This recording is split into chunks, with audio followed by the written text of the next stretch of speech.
Okay, so last time your party found themselves at Torine, back at the town where you first became a party. You found that Torine has been put to the torch. It has been attacked by a wave of small devils, absolutely wreaking destruction over the place, having slain quite a few of the guards and leaving their bodies in the streets or roads around the town. You did find a couple of your friends from Torine still alive, having gathered at Proudheart House over here. Kind of the most, as if Vale would suddenly show up back from the dead and save them. However, you guys came instead. And made your way to the Fountain Circle, kind of the town square area where a portal had opened up that threatened to suck you in, as well as, and did suck in several of the devils that burst from the burning buildings all around when you approached the fountain, the portal in the fountain. A terrible battle ensued, one in which one party member went down, and everybody was taking quite a bit of damage. I think another party member, well, several other party members almost went down, but were barely saved by the healing power of the druid and the cleric. And it was quite a fight. There was a bearded devil who seemed to kind of lure you into this trap, and kind of retreated into the burning building, caring not a whit for the flames, into ends for your odds, actually. And kind of hid through most of the fight. Those seemed to be giving telepathic commands to the constantly melting fleshy devils called lemures that had rushed out of the building, dozens upon dozens of them. As the fight progressed, some of you spotted, especially the airborne one, spotted a figure in the sky, kind of swooping low between the billowing clouds of smoke and barely visible through the snow that continues to fall in the early morning light. This figure you recognized as Lou, the one that killed Vale and stole her body, and then fled the dragon's lair to the west. Lou was flying and far up above, but seemed to be taking an interest in your battle. Or perhaps in the portal, for at a certain point during the battle, Bref, played by Jeremy C., ran forward and handed over the map that he picked up in the sandy dungeon below Rubble Point. Handed it off to the Aarakocra, Akiri, who flew over the portal in the fountain and dropped the map in. There was an explosion, and the portal closed. Lou was seen again after that, swooping low, checking out the goings-on, and then disappearing again into the clouds and billowing smoke.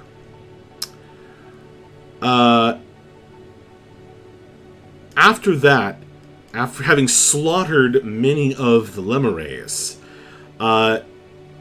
Ends for Your Odds, the main roof of Ends for Your Odds in the three-roofed building, collapsed just after the Bearded Devil escaped and ran north, fleeing the scene of the battle.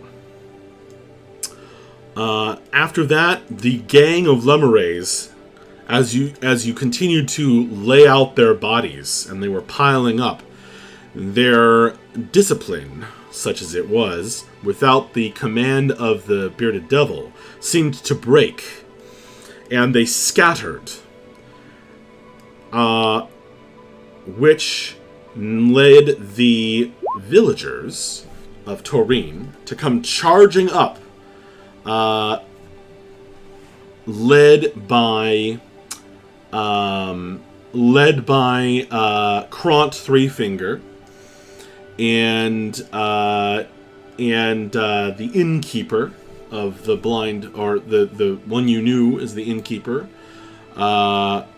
whose name we kept forgetting, and now I'm forgetting it again. Aramel Kapana came running up and set to the Lemurays with a will, swinging cudgels that they seem to have picked up from some of the town guard, and there were some town guard in the mix as well. And that's where we stopped, as Bref, I believe, just collapsed face first, as you are quite exhausted, even after blowing up the portal kind of lifted this twisting shadow from over the town. I could sure go for a nap. That's not going to dispute that.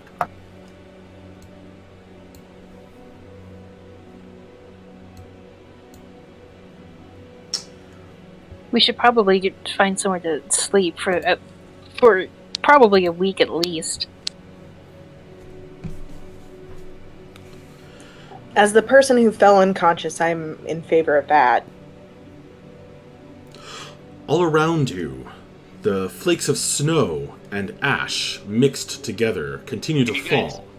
I'm hoping you guys can hear me. Is that right? Hey, Paul. Yep. You are. Your voice is a little fuzzy. A little bit of static. Oh, is it? Yeah. All right. Let me unplug. Ooh, I hear that. Okay, let me try.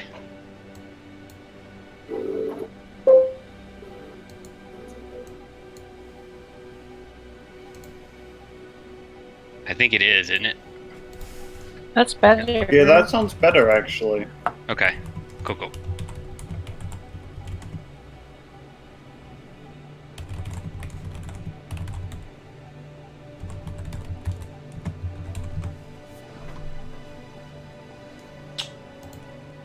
So, do we want to head to the blind bottle? Hopefully take a nap? Sure. Good thing we know the guy who owns it. The guy who owns it is, at this very moment, beating down a Lemuray with two-handed whacks of a cudgel in and among the coals that have fallen from the still-burning Ends for Your Odds building.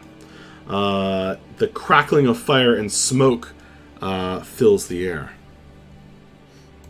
Actually, we should probably help them, put all the fires out first, and then... I agree. And then help them. I'm asleep in the dirt, so you guys do what you want. 99, Bref. Akiri's gonna come up to Equitas and use up her last spell for a level 2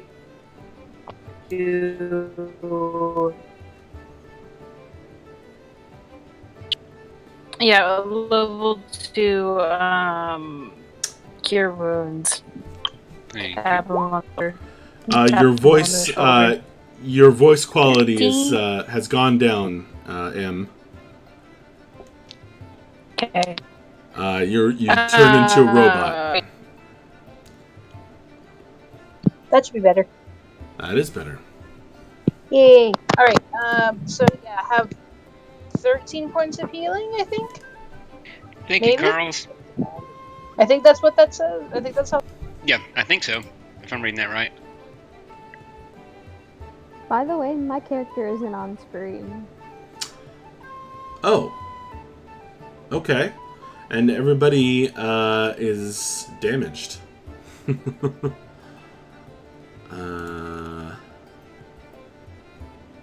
Okay. Crim. There you are. You're huge! There you are.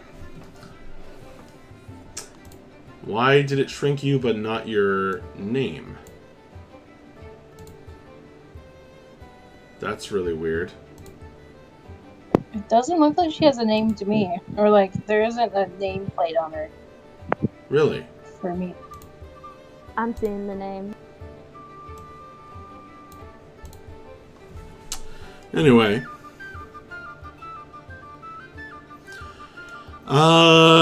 You guys are binding wounds, and the fires are continuing to burn. You stop and help the villagers. The whole town is burning. As you are doing that, you hear a kind of a strange creaking noise up in the sky. When you glance up, you see a ship Yes! coming swooping down between the columns of smoke, and kind of borne on the air, but with sails blown out in an unfelt wind. A kind of a ragged cheer goes up from the people not who are able to look up from their work, and as the ship comes flying low over the town, a kind of a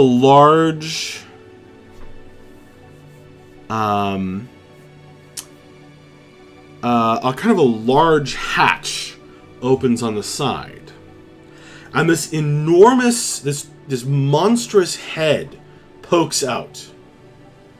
It's kind of like a turtle, but like a snapping turtle's head, but very much larger and strangely colored, kind of bluish aquamarine.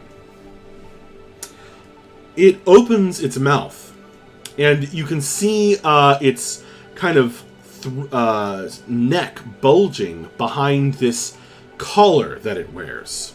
A collar that sparks and crackles with magic. Its mighty jaws open, and an enormous stream of steam and water comes spewing forth, crashing into first this fire, putting it out, then the next, and just continuing to swoop all the way around the town, splashing, just drenching everything in this stream of water from the monsters, from the monstrous jaws. These enormous clouds of steam shooting up where the column of water strikes. Finally, it hits near you guys, putting out the last fires in ends for your odds, and sending these foul-smelling clouds of steam and smoke right over you. As those blow over, billowing past, blinding you for an instant, the tremendous ship, having made 2 passes around the town, comes to rest back in the lake in the middle with a sound like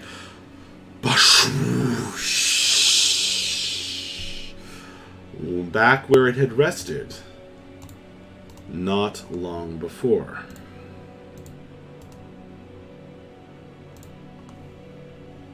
Oh, The thank goodness. words, the traveling menagerie are painted along the side. The monstrous head kind of pulls back in, and the enormous hatch closes with a ka-thunk.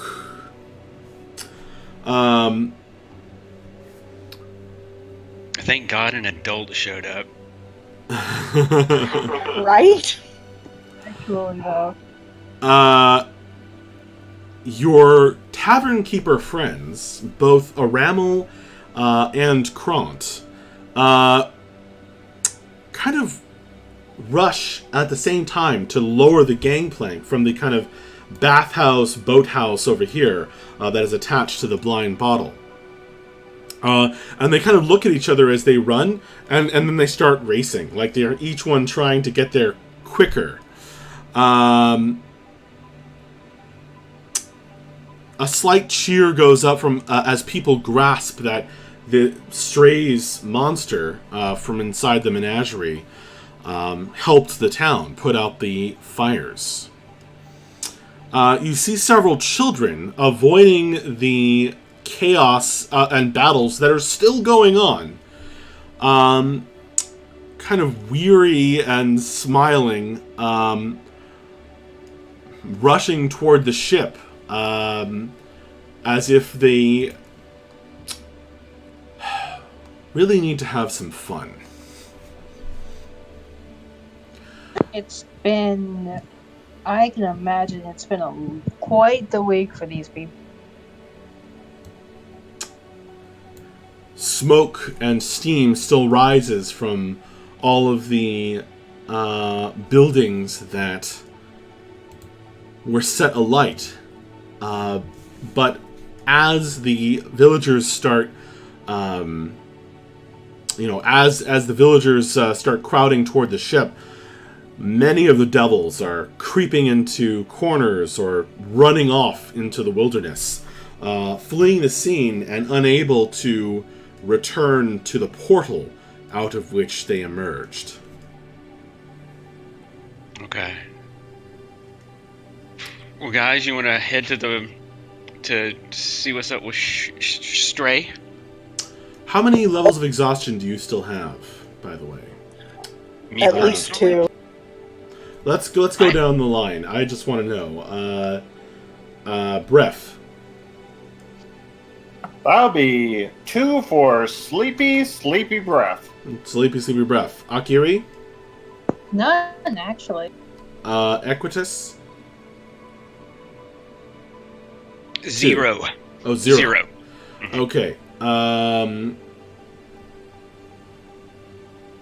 Alexis's character, Mushroom Lady. Pretty. Cordy. Cordy. It's the weird name of a mushroom. Cordy Sephi. Yes, Cordy, how many? 0. Krim? 1. Mavra? 0. Okay, and I think you said 2. Yes. Bella? Okay. All right. So some of you are quite exhausted. Some of you have expended a lot of resources, and you might be tired without actually being, having levels of exhaustion. I just wanted to update for myself. Please continue.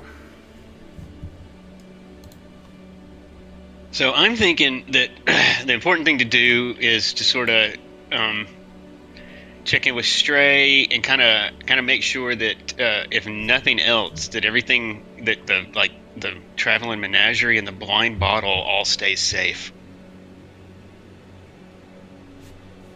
Definitely. 'Cause, there's nothing. That's the closest thing we have to home. Currently, at least. Yeah, right. So do we want to go to the blind bottle and rest? Is there a reason that we can think of that we would need to rest before we talk to Stray? Or do we want to talk to Kront and Aramel first? Let's talk to Stray first and get that business out of the way. And then you can go to the blind bottle and just sleep for Till next year. I agree. So the two of the people with no levels of exhaustion want to go to Stray's traveling menagerie. Who else is walking in that direction? I mean, Everybody? if anyone wants to take the Pokeball off me that has the big old basilisk creature in I'll it, take that. Breath's unconscious, so he won't know. Breath, his face is pressed against the gravel of the street. I'm gonna start Snoring. dragging Breath. You drag Yeah, Breath but- across the gravel. That will probably wake him up. What's going on? There were some lemurs or something. What was it? It's alright, Breath. You killed everybody. You killed them all. You got it. Big hero time. I knew I could do it. I'm sure it was a team effort, though. Yep. Hey, Breath. You know that that little ball you have that we put the basilisk in? Yeah, do you need it? Yeah, we were thinking. Me and was that me and Kiri were thinking about going to take it to Stray. Anybody else that wants to come with? Let's go. But I know a lot of other people are really tired, so totally understandable if you want to rest. So I look up and I see that the flying ship has returned, and I happily hand over the what we conveniently call the Pokeball, and slump off towards the blind bottle. You should be able to transfer that card over, or play it to the table.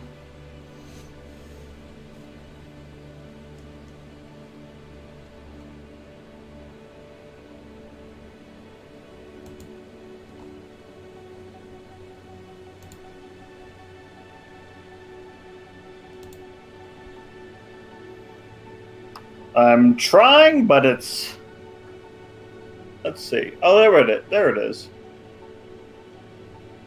Did that do it? That's the I don't banded see it. agate. Oh, there it is. Yeah, no, that's not it. Or is it? That is it? That's it. The banded okay. agate, yes, that's it. You Cool. guys All right. are calling it a Pokeball, but it is not that. Really? And Are you sure? Who did you ask about Pretty that? Sure. How about I want to this? see your source on that. Our copyright lawyer, we asked.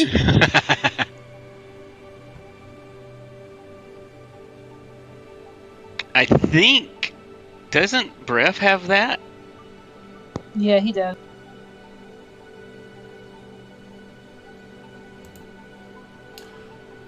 Who has the scepter? Breath. I do again. Oh. All right then.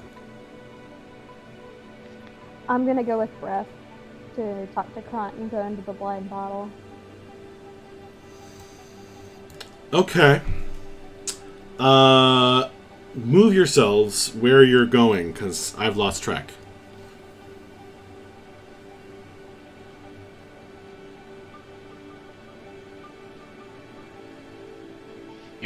If I try to go on the ship, it places me under the ship. So I think that's as close as we can get.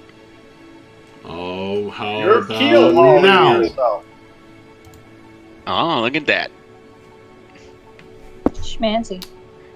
I'm not swimming. Okay. Let's handle the blind bottle first. Entering the inn, you find many of the main areas wrecked up. The furniture smashed. It looks like there are some scorched places where an attempt to start fires occurred, although the building didn't quite catch, it being well made. and the fire starters being perhaps not all that inept, or not all that adept. The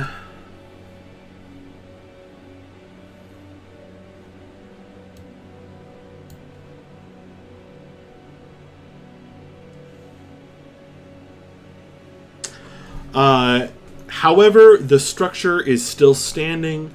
The devils didn't seem to have destroyed every bed or everything in the place, although it is quite badly damaged. You find, having lowered the gangplank, Kront and Aramel are cleaning up and shouting at one another. Oh, this is going to be great. Kront is saying, actually, in Orc. Which who I speaks Orc? speak. Okay. Oh, we both speak Orc. So Kront is saying, I always knew you had your eye on this place. And you did, I bet you didn't wait 2 weeks before you took it over. Arabella is saying, it's been almost 2 centuries! How are you still alive?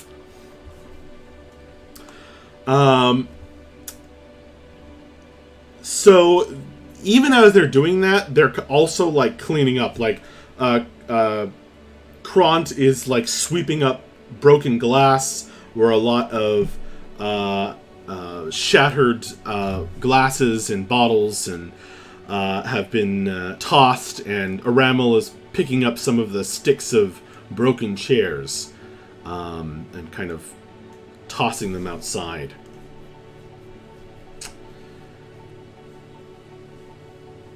I feel like we're witnessing an old married couple fight. Well, Just kiss already and get it over with. okay. As Krim makes that comment, was there anything else you guys wanted to do in the blind bottle in the short term, or just gonna go find a room and collapse into it? Yep. Yeah, that's all I've got in me to do. Okay. Neither of the owners of this building, I guess it's debatable, pays you much mind as you go ahead and do that. Okay. So then we have Stray.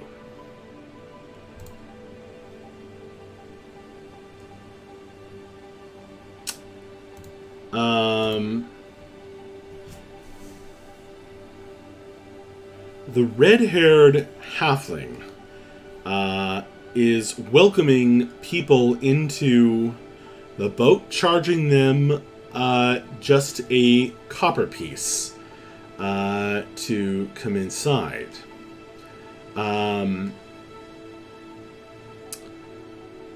The somewhat raggedy folk are, well, they look like they've been worn ragged, are already exclaiming in wonder as they enter. Stray sees you guys approaching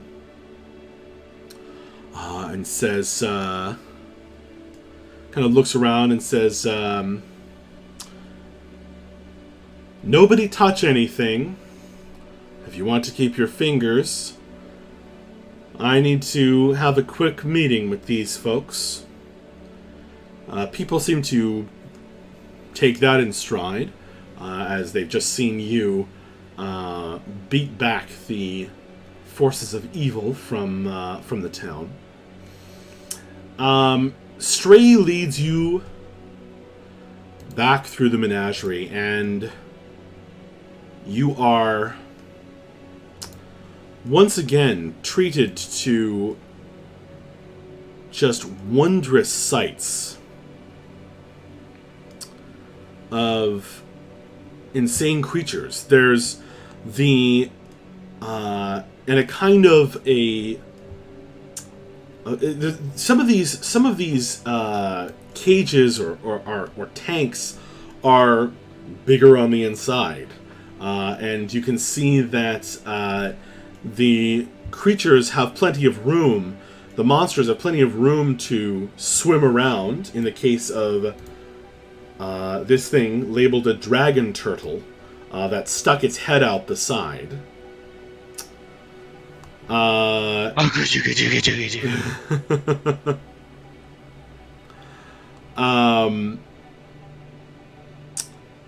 The kind of intricate tunnels, kind of like an ant farm with these crazy ant folk, kind of going about their business inside.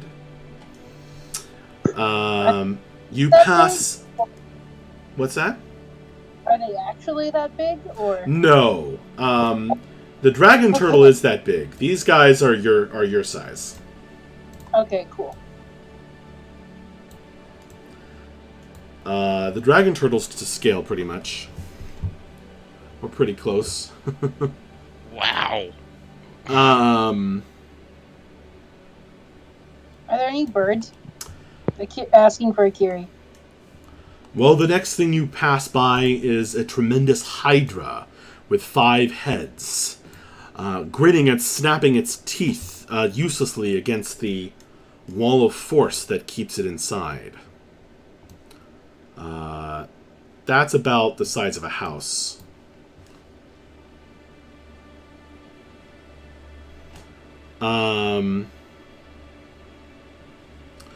And some other strange beings as well.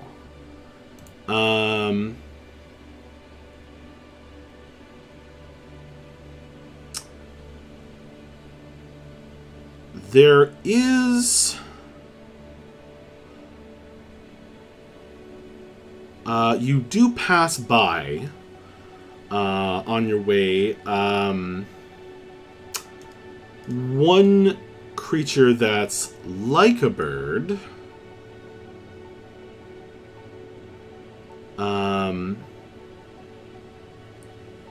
A winged woman with long claws.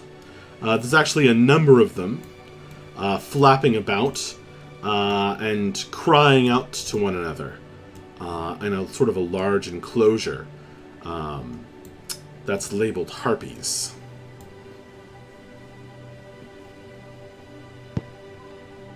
And Kiri's gonna go over and look at him, just like, ooh, what?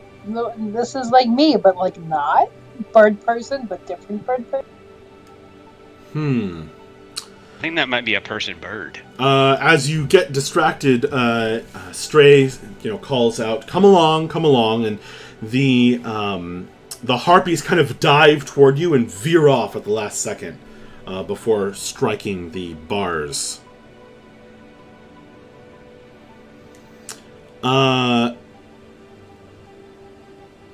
Passing right along, before you get to Stray's kind of captain's quarters or office, there's an enclosure with a pair of mated wyverns, which are about that big. Flapping about, somewhat draconic, but with long stingers and no kind of forearms, ending in leathery wings instead, and a kind of a series of cliffs in their enclosure. And there are many other crazy creatures besides, but that's just what you pass by on your way in.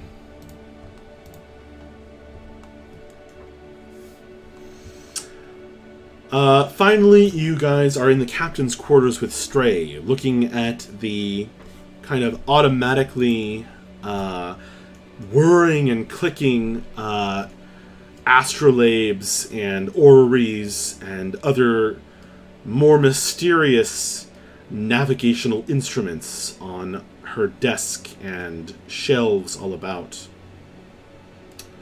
She turns and, holding several gems floating between her fingers, crackling with magic, says,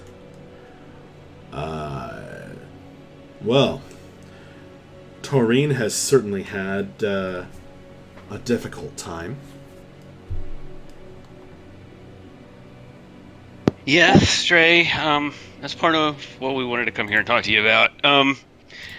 So we've got your orb, and I hand her the orb, the banded agate with the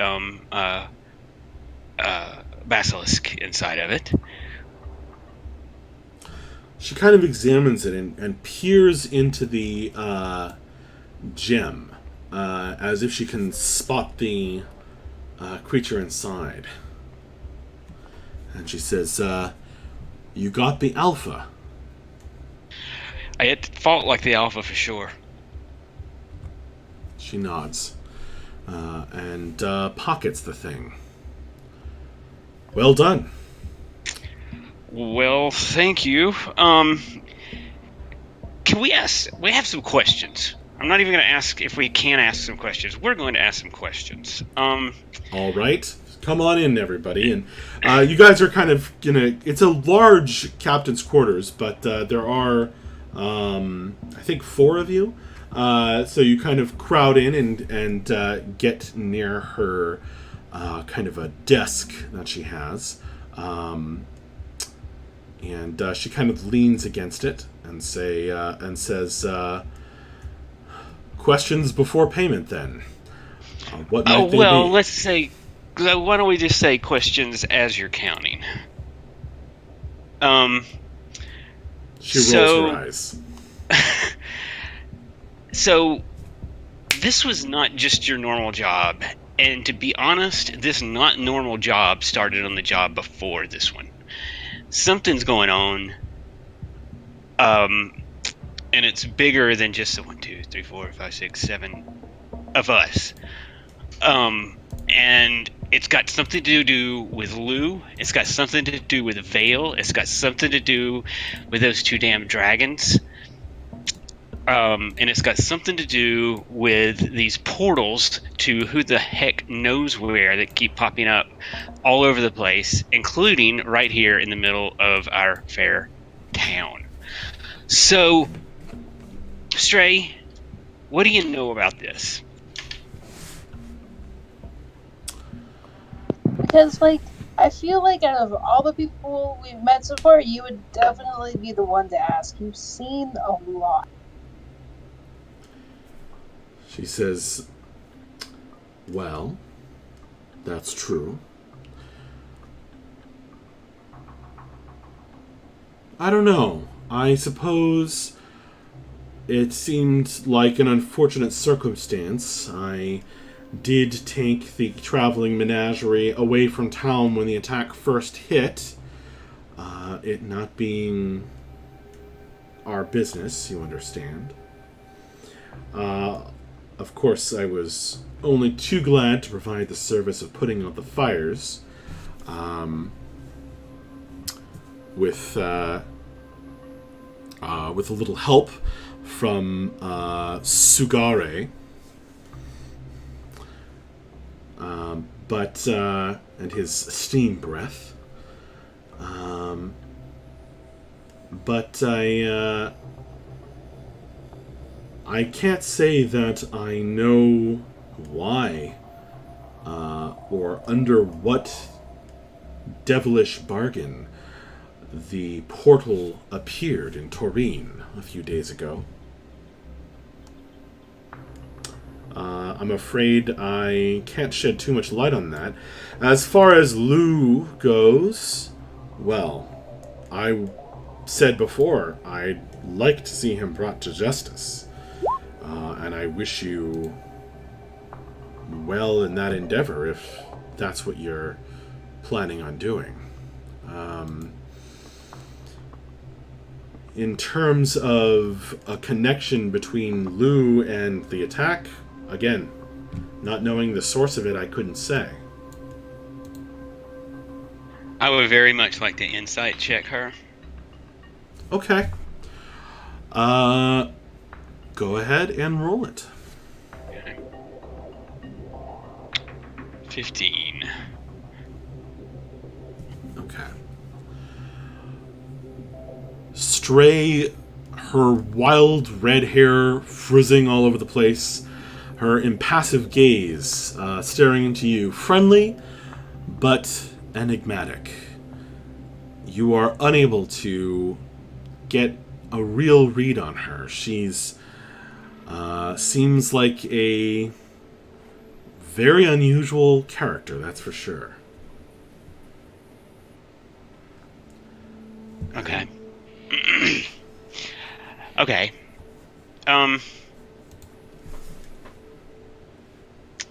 So, 1 second, Stray. Do you mind if we and the rest of whatever we're gonna decide to call our team has a talk real quick? Do you mind if we just talk for a second in private? She says, all right. Do you expect me to wait, or are you going to come back in a moment? All right. So I'd like to make sure that none of the children are trying to stick their hands through the bars. Oh, okay. Well, okay, that makes sense. Let's say hypothetically we had a lead on maybe where the portal came from.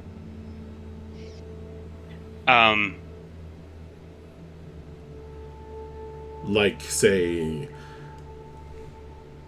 that place of infinite evil, the Nine Hells? I mean, I was thinking, okay, yeah, ultimately, yes, it probably came from there, sure. I was thinking, like, sort of the middleman step between the Nine Hells and Taurine.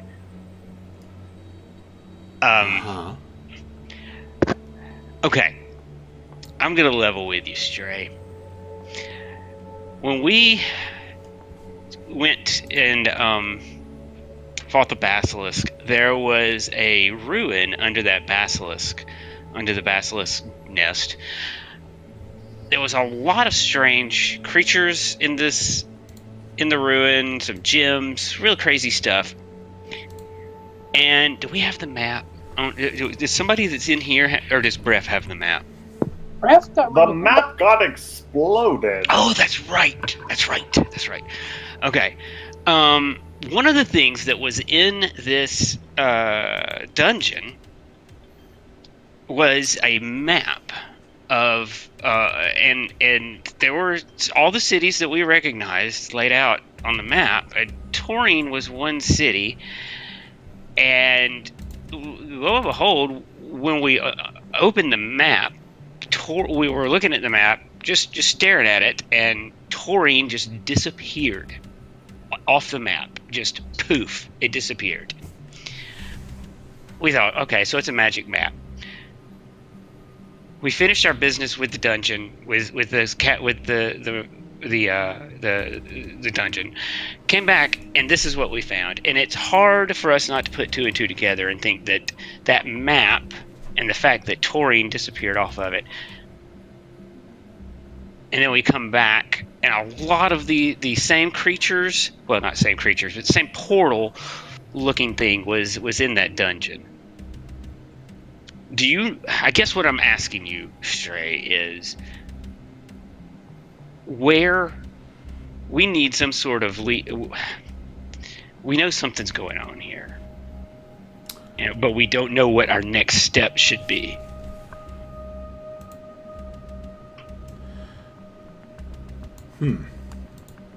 So you think there may be a connection between this map you found as a nice little bonus after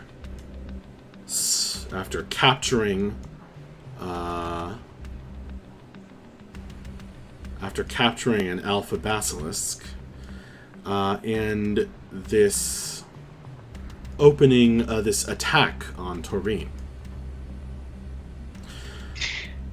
Well, I have to say, I'm impressed that you're so interested in investigating.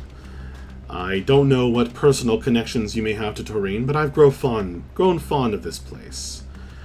I myself am a fan of keeping the wildlands wild. And to make it a good place to live requires people to do things like you're trying to do. To try and right wrongs or solve problems without the benefit of some imperialistic governmental nonsense. So, I will try to... I would like to try to answer your questions. Because I guess I support where you're coming from. So, Aequitas just became 100,000 times more interested in Stray. She says, she looks thoughtful. I'm going to make a knowledge check for Stray.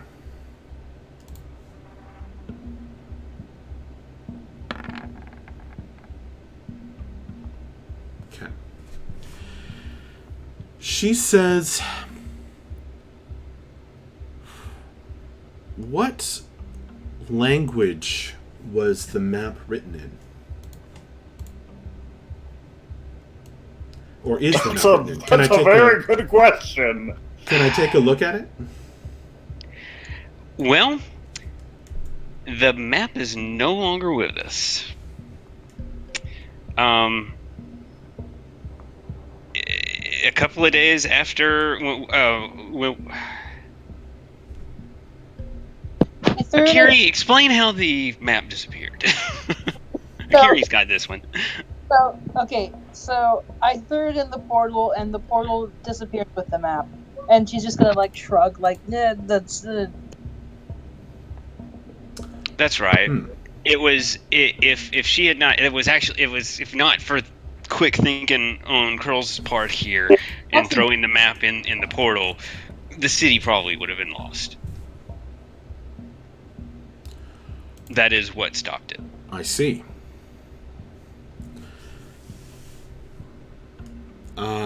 Well, that's too bad. I would have liked to take a look at it.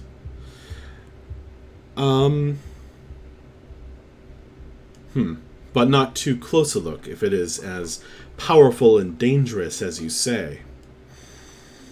We have found that there are a lot more powerful and dangerous artifacts out in the world than we ever thought there were to begin with. Yeah, that matches. That's very true.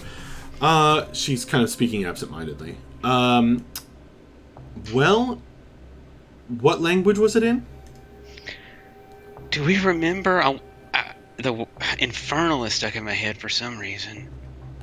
But that may just be because that's what I speak. Yeah, I don't remember if we read it or if I just picked that where Taurine would have been geographically. Okay, yeah, maybe. I will write Bref a message in secret. But Aequitas has no idea. Secret. Is it a Private eyes watching you. Today's Wildlands campaign is brought to you by D&D Beyond. No, it's not. Hello. No, it is not. Good on the Bobby! But if D&D Beyond is interested, let's talk. Right.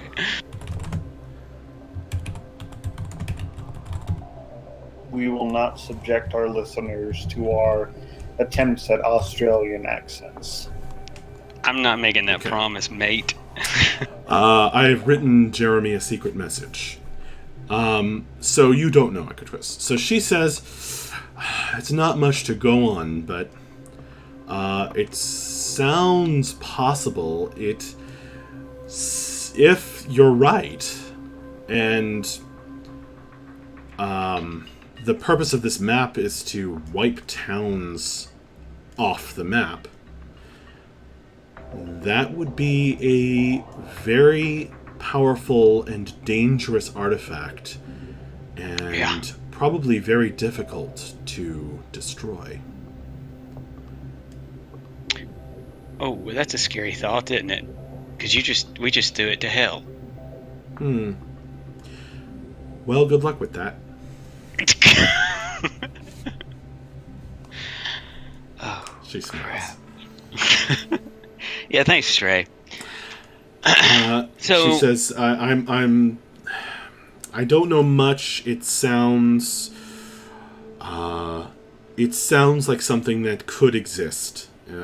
More than that, not really my area of expertise.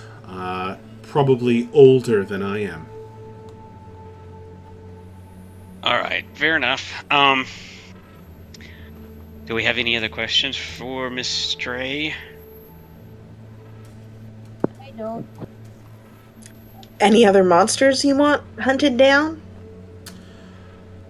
All right, well,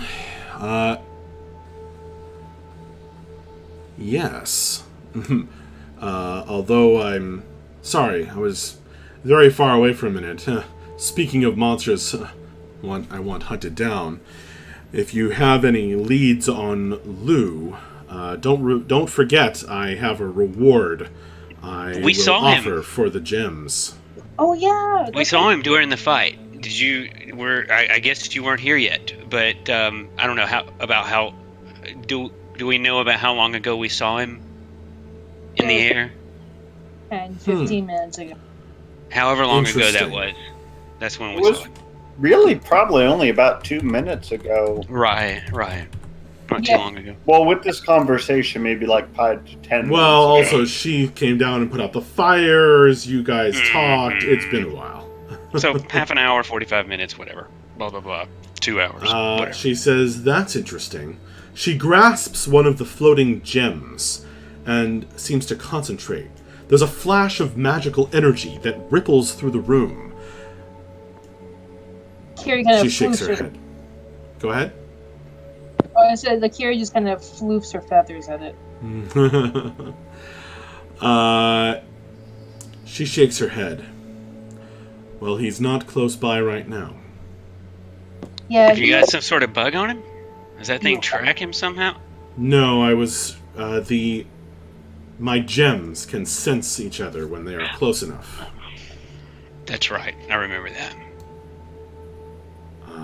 A locate object enchantment, Yeah. if you're familiar.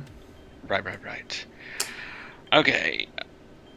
Anyway. Yeah, we saw. Didn't we say we saw him headed east? I'll tell him. I think that's what way you said if he was headed. I have it written down somewhere. I'm sorry, I don't know where he might have headed. It would be nice if there was a bug on him that you could track. Or something similar. Wouldn't it? We'll get In to any work on case, Or a yes, toad? there is something I would like to add to the menagerie. Considering how you rose to this challenge, maybe you'd be interested in trying something a little more serious. Or maybe a little less so.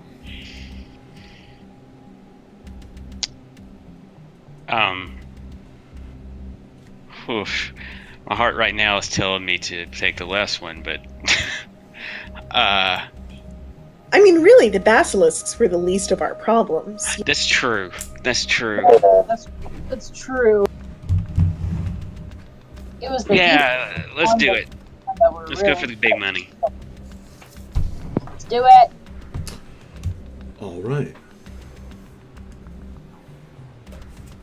Well, let me preface this by saying I don't add creatures to the menagerie unless they are something unusual and special. And by unusual, I mean not your average creature, something that a wealthy buyer might actually purchase in one of the larger cities or kingdoms roundabout.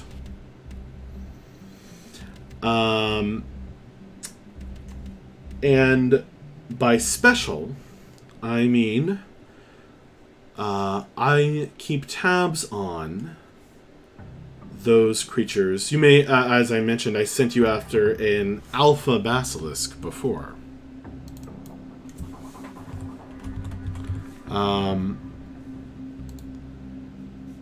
These are often so the creatures that I want you to bring back are, shall we say, there's something a little legendary about them. Something, again, that a truly wealthy buyer might keep me in business with. So, all of that is to say,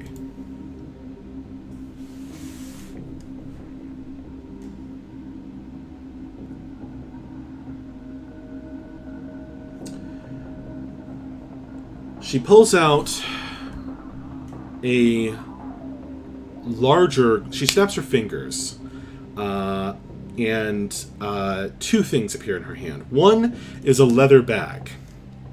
She places it down on the desk. It clinks. She says, "There's your 100 pieces of gold for you to divide as you see fit among your group." The other thing that appears in her hand is a larger, more glittering gem than the one she gave you before.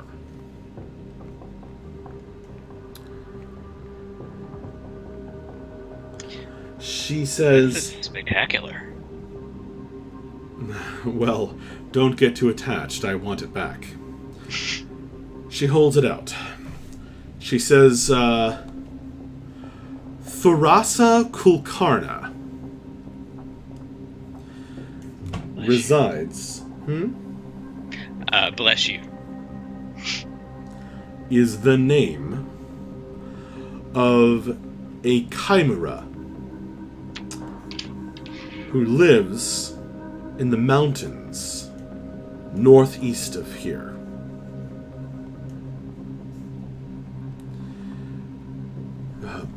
Specifically, 7 days travel northeast.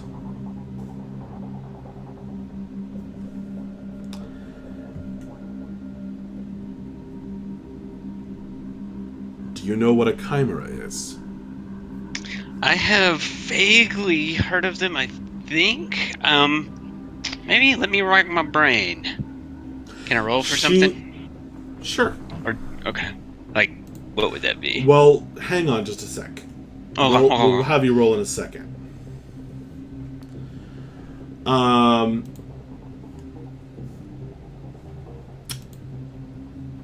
She waves her hand, casting minor illusion, and an image appears of a three-headed, large monster. One is the head of a dragon. The middle head is the head of a lion. The third is the head of a ram. Or actually a goat.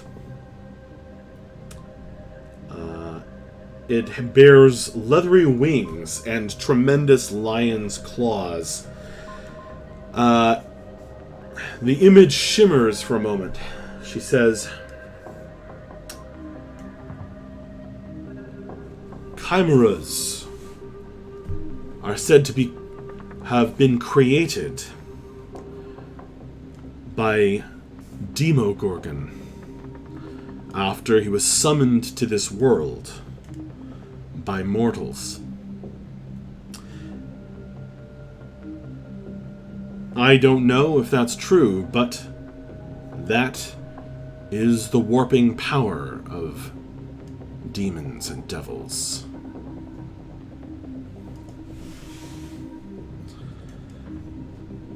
And and we're supposed to find this.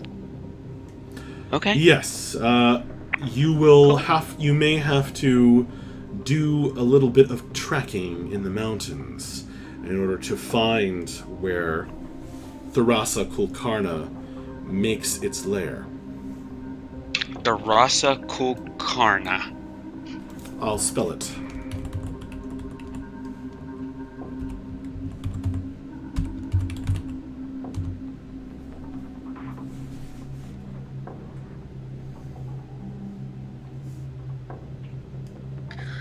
Can I make like a history check on any of this stuff? Sure. And Equatus wanted to make a check as well, didn't you? Yes. I mean, if it's the same one that she's gonna roll for, either one of us gonna roll for it. Okay. Or because I've got, if you've probably got better than me in history, Ella. I've got a +5. Yeah, you've got better than me. All right. Well, I've definitely got disadvantage because I'm still pretty sleepy. But that's a 19. You have also read the legend that the Prince of Demons, Demogorgon, transformed or just kind of melded together with his reality warping power. Several different creatures he found on the material plane. And supposedly, chimeras carry a touch of demonic cruelty with them to this day. Nice. Don't we all? That's the human condition, Do we? bucko. Is it the tiefling condition? Yes, it's the tiefling condition. It's the warlock condition.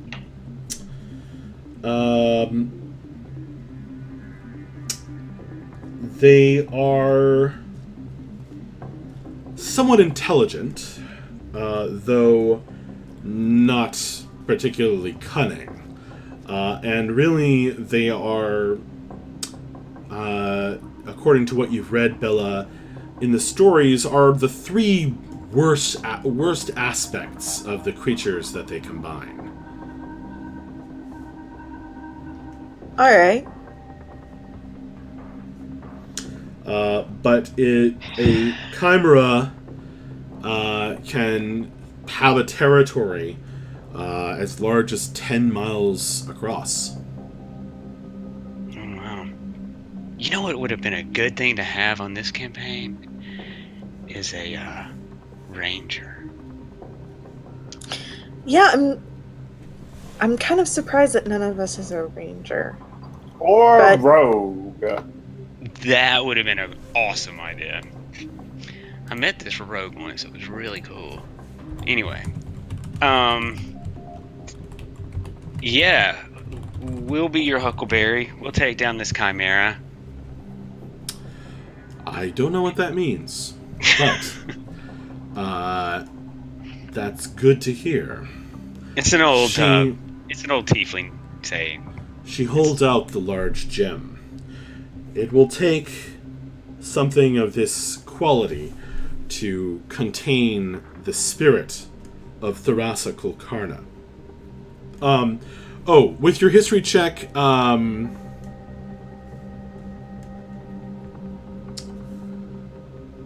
let's see. You would know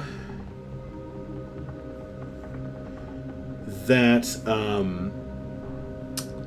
perhaps unsurprisingly, chimeras always have 3-part names. Oh, of course. I mean, so do I. This particular beastie, you have read the name. in history books. It sounds vaguely familiar. Possibly having battled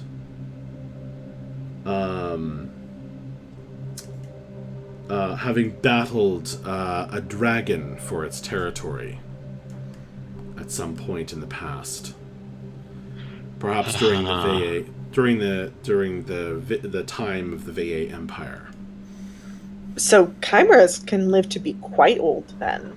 Yeah, apparently. Huh, interesting. So we're fighting something that fought a dragon? Perhaps this one is unusually long-lived as well. There's something impressive about it. Well, this sounds like a good third level challenge.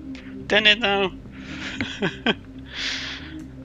She says, if you're having second thoughts, I perhaps could offer you another option. I think you've earned that trust. I think that we can certainly, what would the reward for something like this be? Just incidentally. I don't think it was mentioned.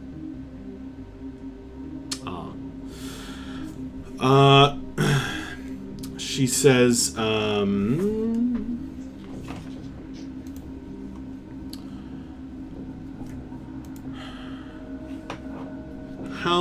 does 1,000 pieces of gold sound? That sounds real great. Like cling, cling, cling, cling, cling, cling, cling. I had to make that joke. That sounds perfect. I mean, what did we get for the basilisks? 500, right? Or no, 100. Yeah. I guess. I don't know. I've never fought a chimera.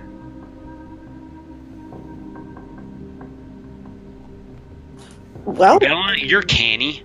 What do you think? Sorry, did you ask me something? No, I was getting Bella's opinion on the price. I mean, that sounds good to me. Sounds 10 times as hard as the thing we already did, so... She says, if you don't think you are quite ready yet, there is a gang of Ettins, whose leader I should like to add to the collection.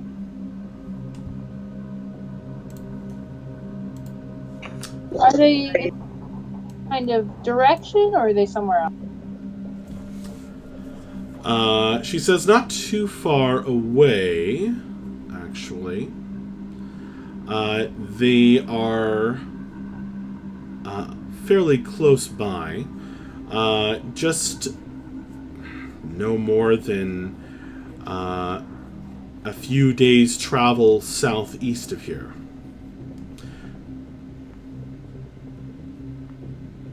So maybe what we could do is we could go after the Ettins first, and then take on the Chimera.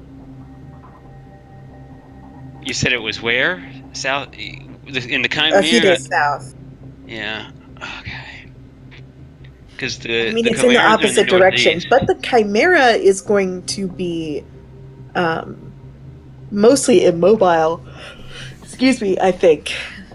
Since it has like a lair that it lives in, so we could always go back and locate it more easily. Whereas the Ettins, I wouldn't count on them necessarily staying in one place. She says, I believe they've taken up residence in some blighted ruins to the southeast.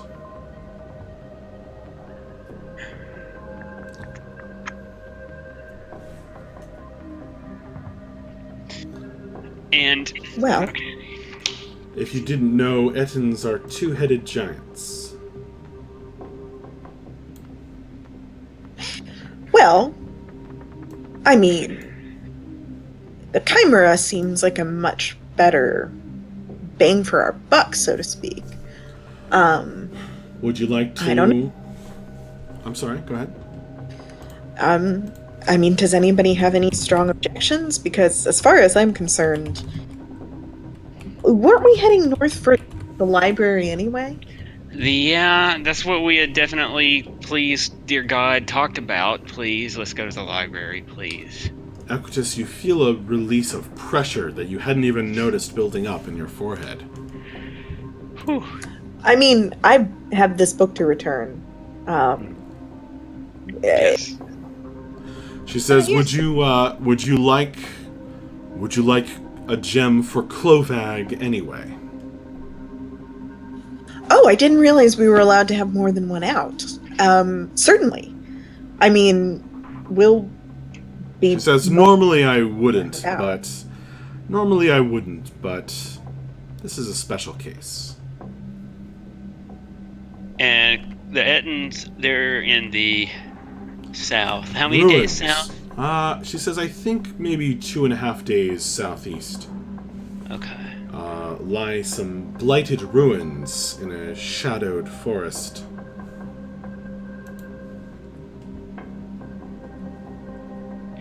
Okay, well, we'll definitely get working on this, and we will find you. You're the one in the big giant ship, right? Would you like some concentrated bean juice before you go? What? She walks over to one of these strange devices, kind of rattling, spinning its gears and emitting little spurts of steam. She says it's a delicacy, a little drink that they've perfected in an empire far to the south of the Wildlands.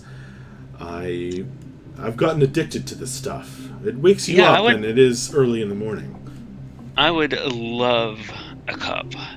Sounds wonderful. Bean juice. We might need to work on that name, but let's try it. Because is that what I smell? Because something has smelled very good since I came in here. I just assume it was the turtle. She says, unfortunately, Sugare does not smell quite this good. And she goes and operates the machine, and you all smell this coffee smell washing over you. It is somehow very pleasant, although strange to your nostrils. Well, this may be the greatest drink I've ever had in my life. Can I have another one? So she has a steam-operated espresso machine that she gives you all a little cup of.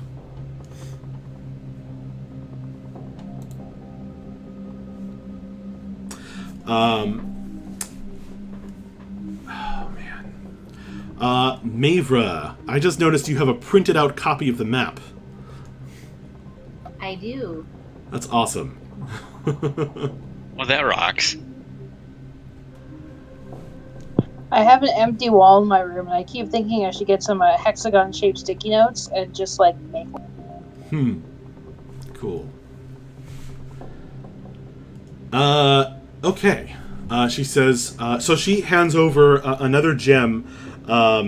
She says, of course, Clovag is no joke, but probably somewhat less of a threat if you get them away from the main bulk of the tribe or the gang. She hands over a gem, another kind of banded agate, pretty similar to the one that you used to capture the basiliskin. You refer to Clovag as them. Do we not know if it's a male or female, or is that just proper terminology for an Etten because of the heads? Is it one of each? She says, well, I don't know how they self-identify, but they seems appropriate for a... It's the multi-headed mission day, apparently. Okay. Well, I don't know about you guys, but I am very tired. And I'm feeling better after these beans, which is not something that I've ever said in my life before. This was good bean soup, bean juice. But thank you, Stray. We will get these taken care of and get back in touch as soon as we get your monsters and your eggs. She says, they're not eggs, but good. Right. Thingies. Now, if you excuse Not me... eggs. I'm sorry? And not eggs. Now, if you excuse me, I've got to go make sure the harpies aren't scaring the children. You do that, Stray. Good seeing you again, Stray. Have a good one. And you as well. Enjoy your reward. And, off you go. Unless you guys are doing anything else. But, she goes back to, kind of making sure, as she said, she heads over toward the, harpy enclosure, where some 6-year-old is kind of reaching out toward, the gnashing teeth and long fingernails of these, winged, bare-chested women trying to slash up the children.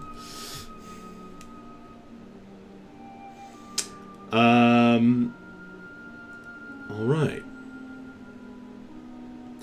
And I have a feeling, like, this whole time, seeing all these people, like, this destruction, how widespread is the destruction around here? I mean, you took away all the fires, but, I mean, are Should all I replace them? I mean, you don't have to, but it's like, are buildings burned down completely? Or people, like, without homes that had homes? Do we have an idea how many people are dead or might be dead or anything? It's a little difficult to gauge the damage right now. It is pretty widespread, though. Okay. Yeah, this is probably affecting Equitus on some kind of level. It's definitely affecting the air quality.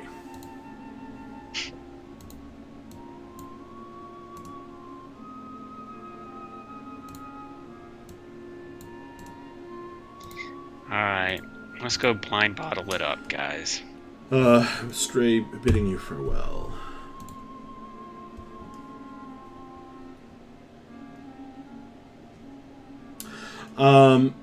Alright, returning to the blind bottle, your feet going clonk clonk over the gangplank. You find yourselves kind of in between a heated, muttered, angry argument between Aramal Kapana and Kront Threefinger. Kront is saying, I still have the deed. It's right here in my coat. Just because you think you deserve it doesn't mean you do. Aramal, this is in Orc. But maybe you can get the gist of it by their manner.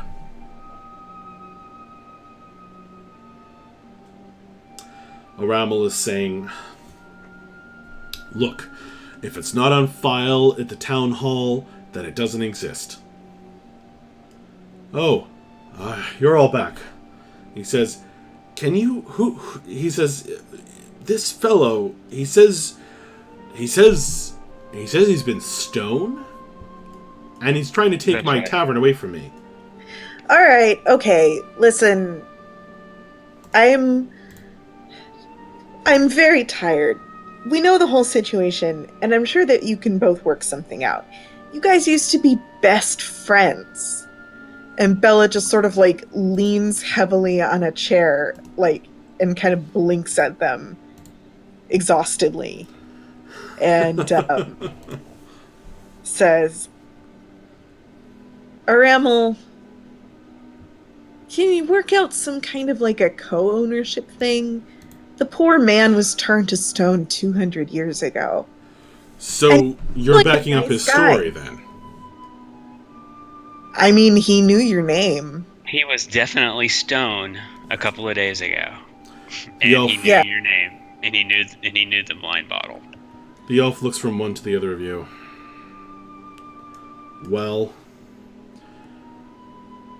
I've kept this place going for all that time. I've built it up into a successful business. I'm not about to just give all that up. But it's early in the morning, and we're all tired. And I can Let's all see take a nap that and you're get wounded. some bean juice later, and He have says- this conversation over a nice cup of beans. He says, let me fix you some warm milk or something to rest. And Kront jumps up and he says, no, I'll get it. Kront will get it. This is in common now. And he's like elbows the elf out of the way. I haven't even changed the layout much. And he's kind of like looking around for like a unbroken bottle of milk. Listen to this poor man. He can hardly even speak common because he was alive so long ago. He sounds like the famous Orcish poet Shagsbeard. Rammel says, yeah, I'm not entirely familiar with that. No doubt. He's mostly Great performed in colleges these days. luminary of literature, but Shakespearean philosophy aside, I look, if he could prove that his deed is legitimate and precedes my own, well, then we'll work something out. What would you take as proof? He says it would be in the archives at the town hall. But let's table this for now. You're all wounded and tired, and it's been a difficult time for everyone. And we're still cleaning up the blind bottle. So they continue doing that. Are you guys going to rest? Absolutely. Definitely. Shucks, yeah. Nobody stops you as you grab any room you like on the second floor. I would suggest they not. Most of the one of the beds has been like punched, so it's like the frame is like damaged, and it looks like the Lemurays tried to start a fire at one corner of it and failed. So that one might be a little less pleasant to sleep on, but for the most part, you can go in and collapse. After a long run through the night, everyone is tired. Do we still just have to take a normal long rest in order to recover all of our exhaustion, or do we have to like take extra resting time or still be exhausted? It's one resting. long rest per point of exhaustion. That's correct. It's like Breath would have to rest 16 hours before all my exhaustion disappeared. Breath snores are shaking the building from one end of the second floor.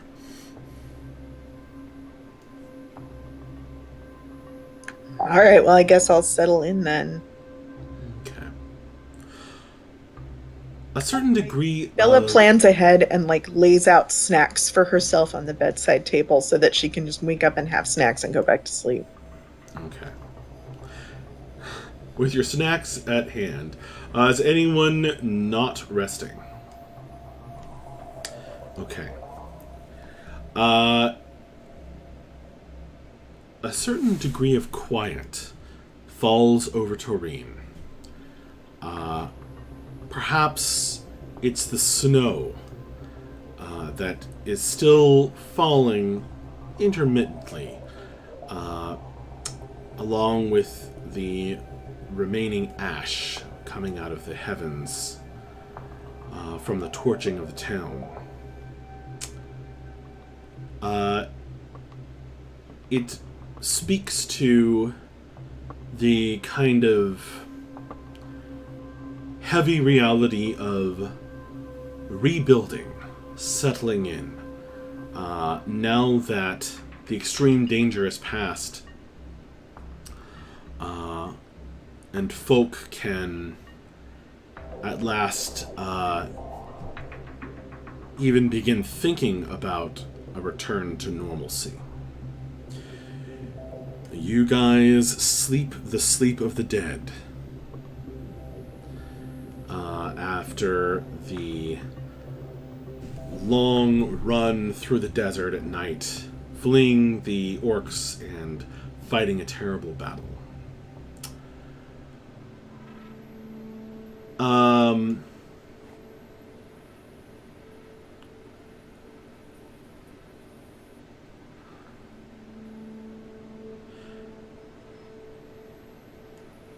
In the midst of this quiet that settles over the town,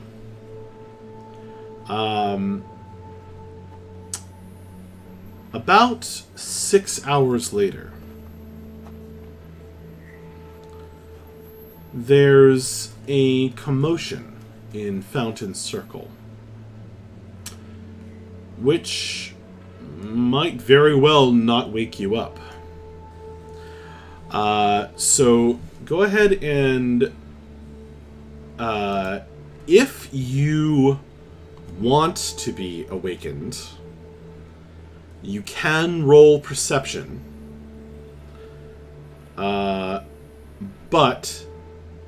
you will have disadvantage.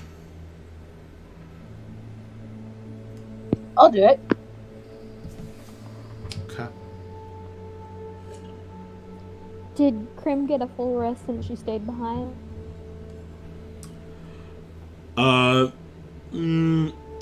It has not been a full rest yet.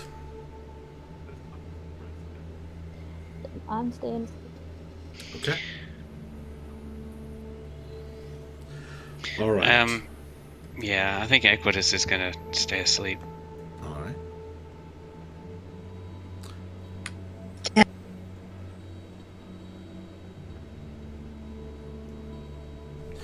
Okay. Now remember, you have disadvantage.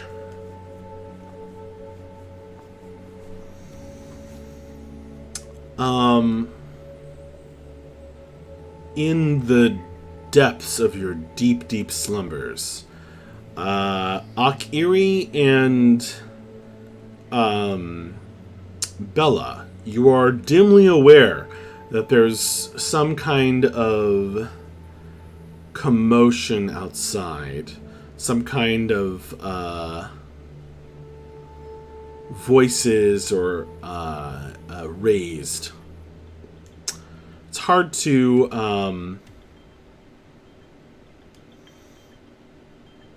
to really figure out what it is in your sleepy, totally drowsy state. But you kind of hear it.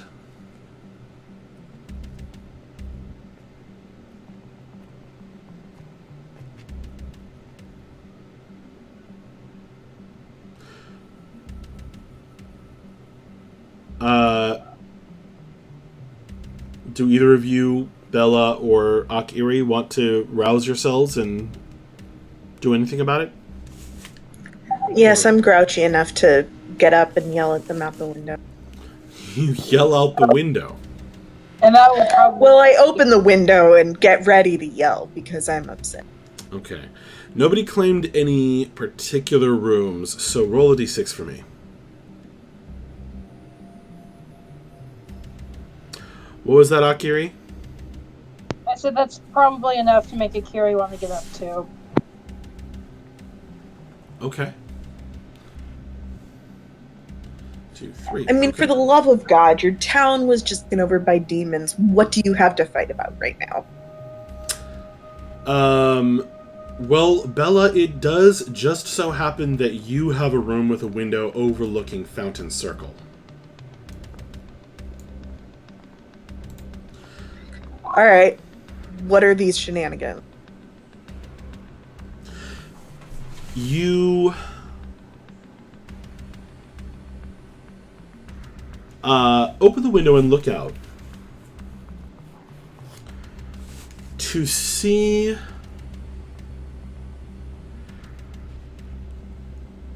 a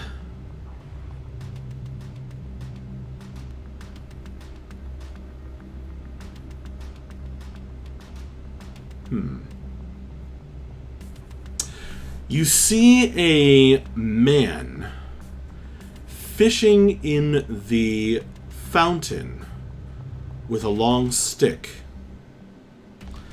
A couple of people are shouting at him. He is strange looking, shirtless, and with these wild, twisting tattoos up both arms.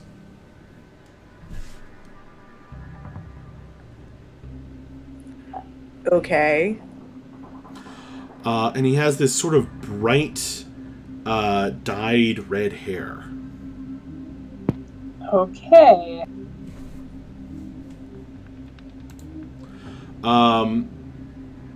Akiri, could you roll a d6 for me as well?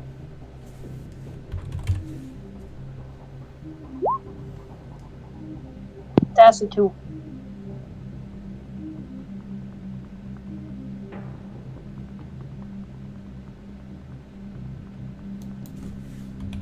Okay, you are in a middle room, so you don't have a window that exactly overlooks Fountain Circle.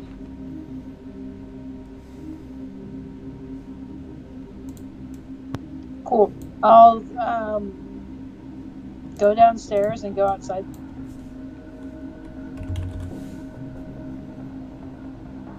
Okay, so you get up, you hear the yelling, you go downstairs and go outside.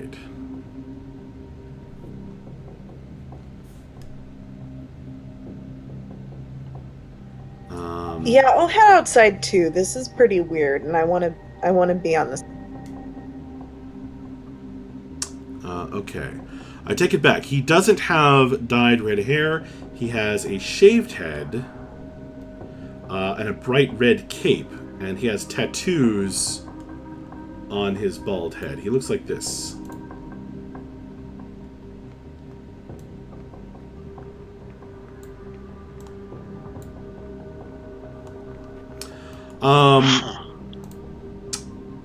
When you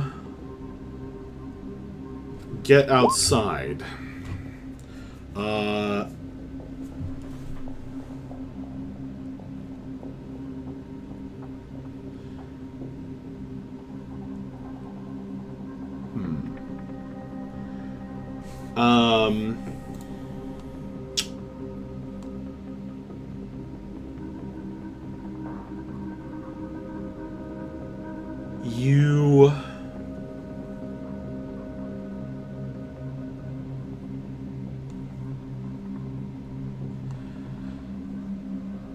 you see that he seems to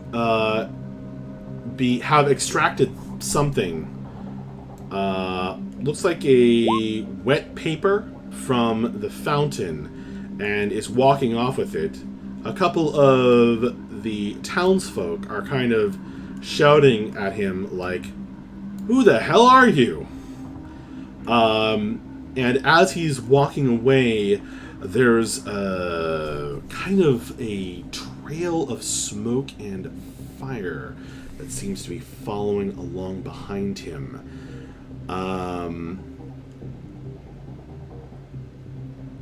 Yeah. And it deters people. Like, his footprints are leaving kind of a smoky imprint in the gravel. And it's Right. deterring people from following him. So Kiri's gonna be like, huh, that's weird. And then she's gonna jump into the air and follow him. And then she's going to land right in front of him and be like, what you do? He sees you, he sees you coming down as you swoop over.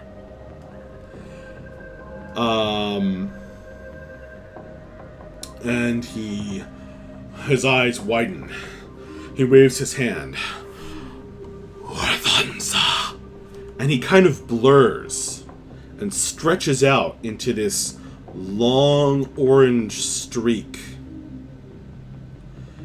And as he does so, he's gone. Like he just turned himself into a beam of light. And Kiri's gonna stand. Kiri's gonna stand there and look mildly confounded. Like, huh. What? Make a perception roll, Akiri. Okay.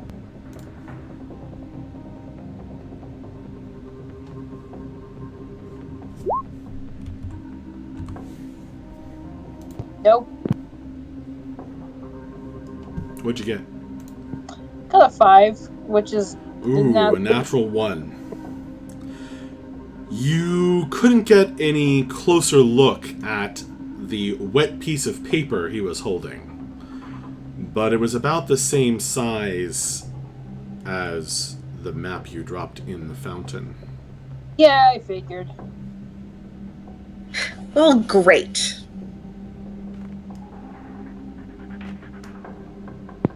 And she's gonna go back over to Belle and be like, well, I'm not entirely sure. But I think the map was just stolen. We are going to have so many unpleasant conversations today. I know. And we're not even, like, completely awake yet. And she's, like, rubbing her eyes. We're going back to sleep. Like, yeah.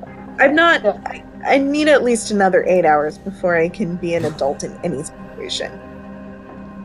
And Kira just pats her on the arm and says, yeah, let's do that. So I head back. I guess we both head back to the inn. Yeah. Go back to sleep for now. Okay. You collapse back to sleep, shifting uncomfortably.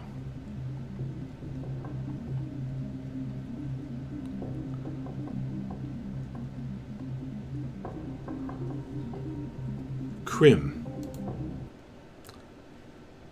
Yes. would you roll a D100 for me, please?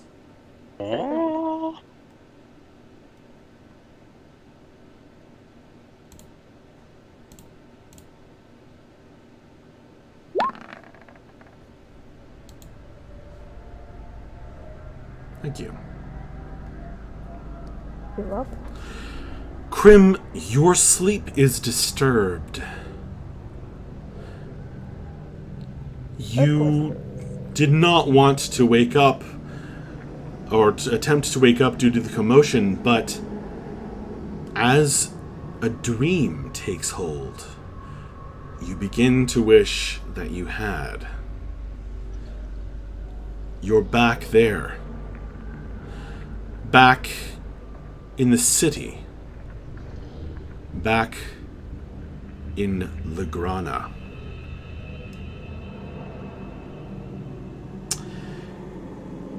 You're looking around, confused. The city is as you remember it, but unfamiliar.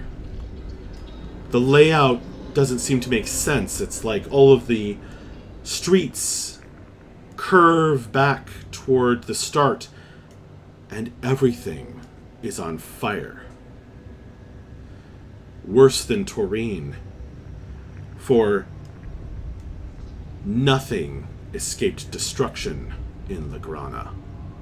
The very air itself seems to have been lit aflame. Your breath, with each gulp of air, you're taking in mouthfuls of hot cinders.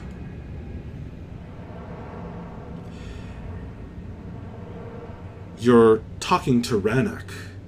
You, in that funny way that dreams have no transitions, you don't think it's strange that Rannoch is suddenly there with you, running through the streets, speaking to you.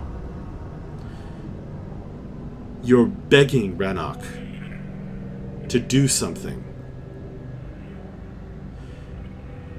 In the dream, it's hard to remember exactly what it is you want Rannoch to do, but you desperately need him to do it. You look up ahead. There's a sorcerer there. He's wearing a long orange cloak, his head bald, shaven, with a twisted red tattoo. Flames spring up from his steps, and fire bursts forth from his tattooed arms and hands as he spreads the flame over the city. He meets your gaze with his unnervingly calm eyes. He turns into a bright red streak, rushing in a column of fire through a house. Your house. It explodes into fire. Your bed, your furniture, your everything you own going up in flames. Rannoch whispers behind you, "Don't worry, little Grimfinstall. Don't worry."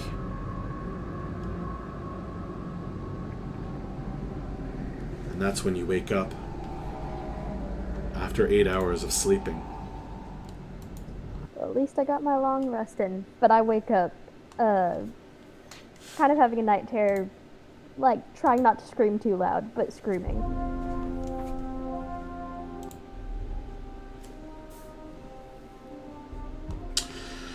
You all are waking up at this point.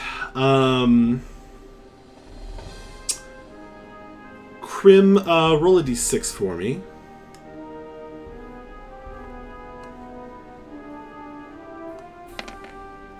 Were any of you rooming together? Good question. Probably. I would imagine. How many of... Crim randomly rolled the same room as Bella. Do you guys want to go with that? All right. Sure. Totes. Okay. As you're waking up, Bella... I guess I wake up trying not to be alarmed by her trying not to scream too loud. Exactly. Bella, you can't help but be aware that Crim is kind of waking up, and how would you describe what you're doing? You say you're trying to hold in the kind of involuntary screaming. I'd say I wake up screaming, and then I realize I need to quiet down. So try to catch my breath, but I'm panicking.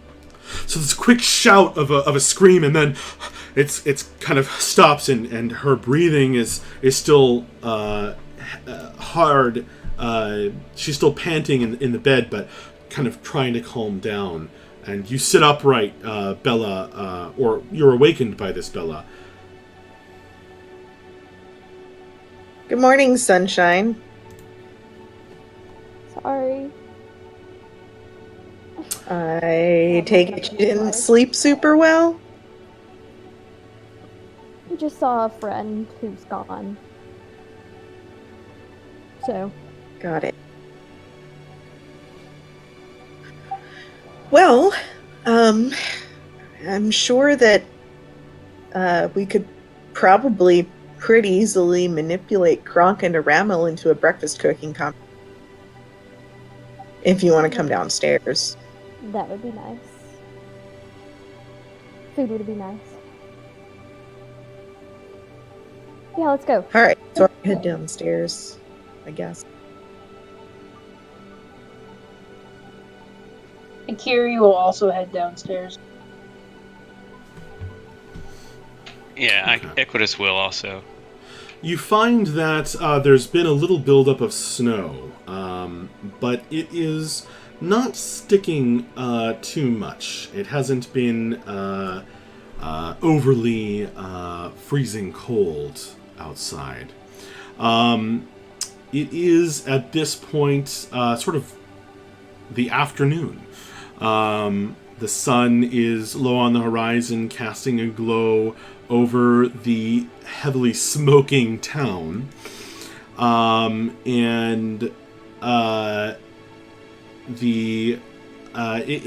kind of giving it the illusion that it is on fire once more, but without the deadly danger. Kiri pokes her head out and says, "Huh, that's disconcerting," and then goes back to finding the exit. The two innkeepers are making competing breakfasts with what remains unspoiled at the hands of the devils.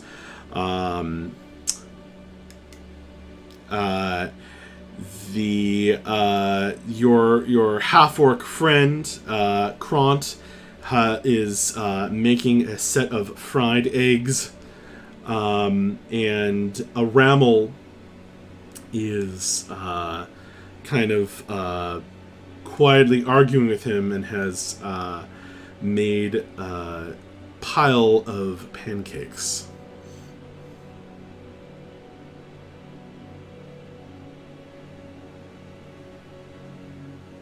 Can we spell slide it up and get our hit points back? You have had a full night's rest. You are going to heal fully. You are going to remove 1 level of exhaustion. I say night. You've had a full day's rest. You've slept through most of the day. The rings do not recharge.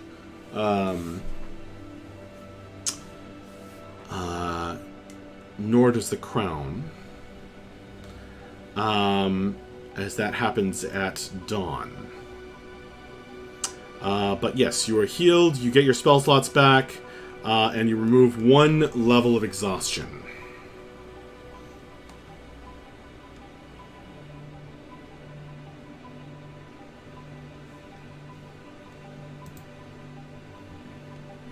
Alright, so how did everybody sleep?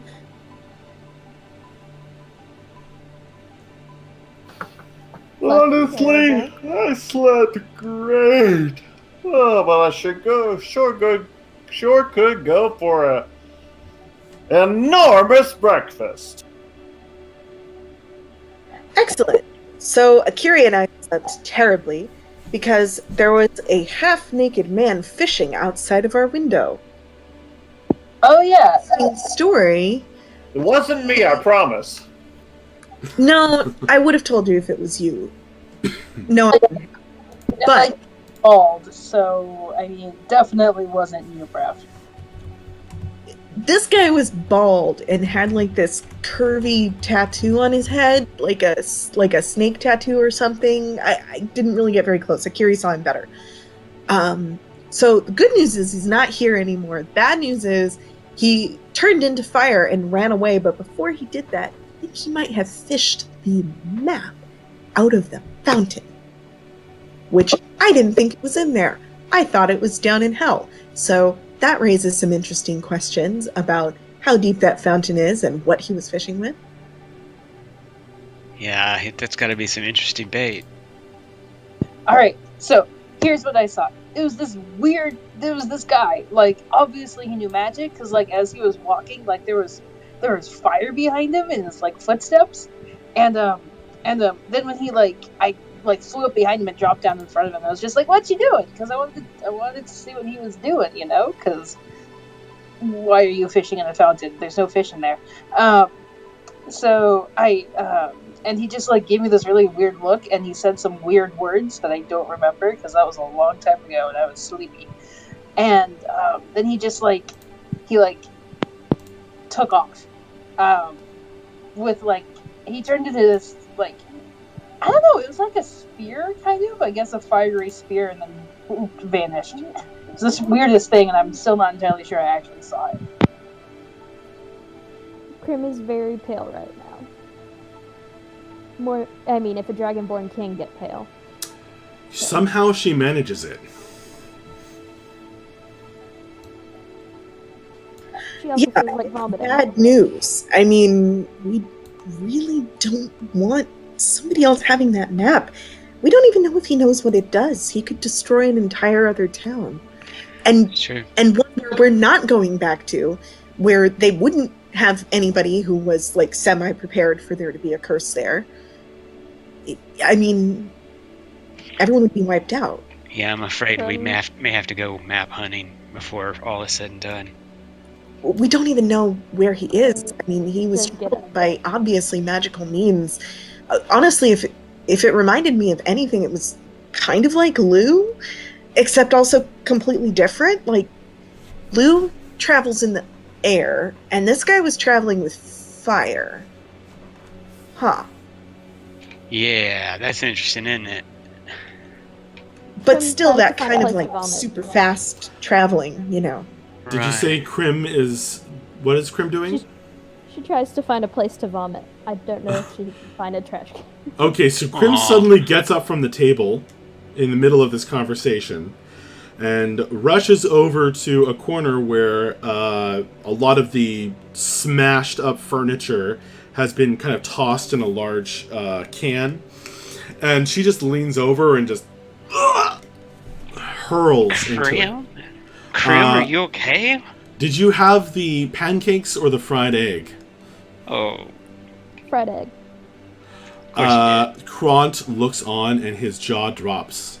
And the rest of you, Krim's too busy. He's like, you hear him saying, "Oh, that's not my fault. His eggs." She was sick when she woke up this morning. Nobody blames you, Kront. It's okay. I'd like to go over to her and see if I can help at all. Yeah. Clean up a bit. Yeah. Hey, Krim. What's going on? She was having bad dreams last night. I think she's sick. I'm shaking and trying not to cry, but doing a miserable job of it and saying basically she wants to... Akiri's with me?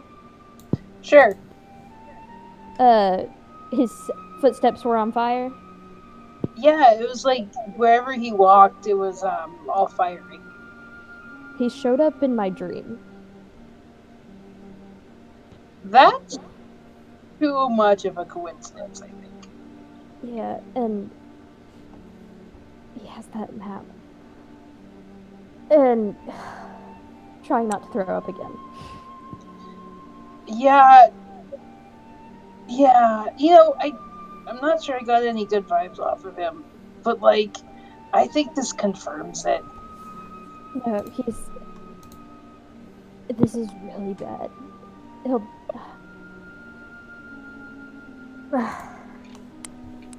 Krim, take your time, but what was in your dream?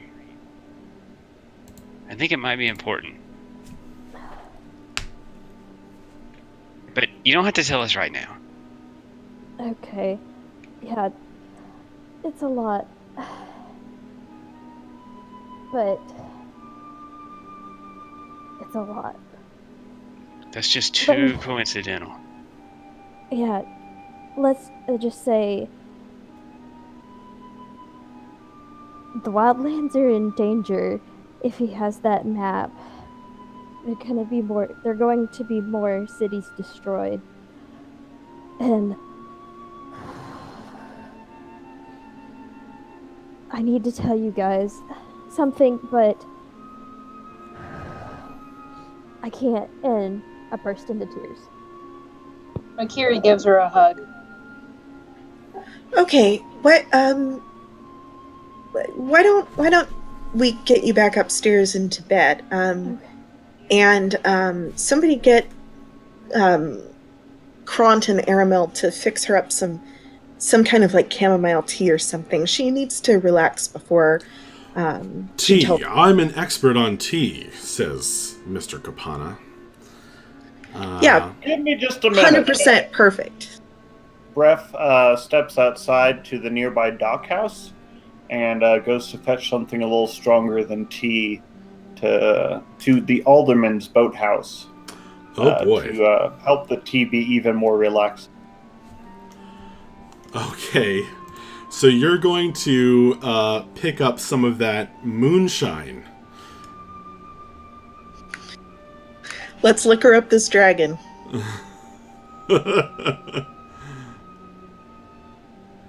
What could possibly go wrong? Okay, Krim is a lightweight. all right. So are you going along with that with what they're saying, Krim?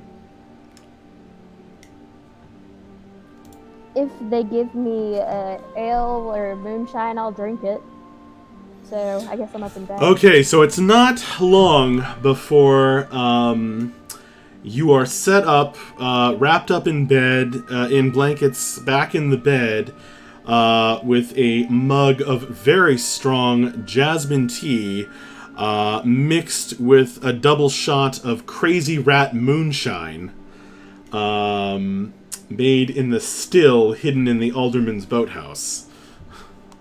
No way this could go wrong. The steaming mug blows over your face.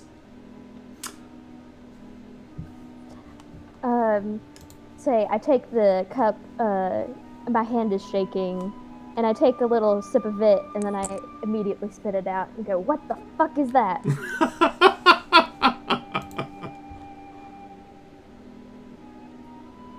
Seriously, what the fuck is that? Someone tell me.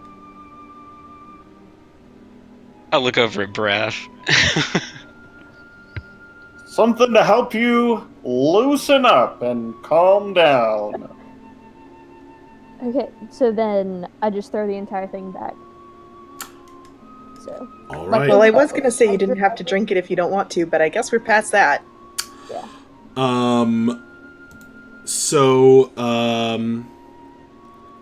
Yeah. The tea mixed with the purple, sticky, slight brimstone-smelling Crazy Rat moonshine.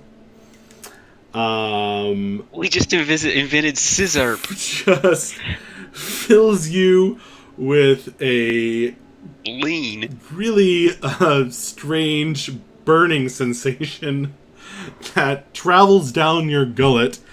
And yeah, you are kind of going from that tense, like, freak out, vomit-inducing anxiety to kind of that sandbagging exhaustion feeling that comes after the adrenaline leaves your body when like some kind of traumatic memory happens, and your mind clears it, and you recall, of course, that in reality Legrana drowned. Okay. Didn't it? I mean, I know we've just been together a few weeks, and I literally haven't talked to anyone in 2 years about anything. But, oh, God, I know of a threat that is coming in about a month. month and a few weeks. My Weeks? yeah, a month and a few March, or not March, but you know what I mean. Mariko? That's right. Mariko. Mhm. Gosh, Mariko the ninth. It's the ninth. Oh shit. Um. My. I guess you guys don't even know this. My name isn't even Krim, but call me Krim. But Krimfinstall was the name of my clan, and they're dead. They're all gone. I watched. I saw them all drown. At least I didn't see all of them drown. I saw my father drown. I heard the rest of my family drown. There were some. I think they were human sorcerers. It took a few weeks. They were just appear randomly and attack, and they always had these blue glowing eyes. I mean, at least while they were attacking, they all had blue eyes in common, but they would glow. And there was no people or anything when they attacked. And then eventually they grew more brazen, and when an emergency council meeting was called, they staged their final attack. My father was on the council, and they killed all of the council members. Drowned them all. And they flooded the entire city. We were in a canyon, and they flooded the city. I knew the city better than anyone else, and I found an escape passage, and then I would look back once I got out, and I saw so many bodies just drowned, just rolling in the water. And I kind of lost myself for a few weeks. But if there's water elementals, water sorcerers out on the loose, and now I saw in the dream, like, the guy you mentioned, except he had control of fire. And now Lukas has potentially has control of air. I mean, this is really bad. Especially now that if the fire guy has a map that can destroy towns. It seems like the only thing these water sorcerers cared about was destroying the city and killing everyone. Wow. Yeah. My name is Krim.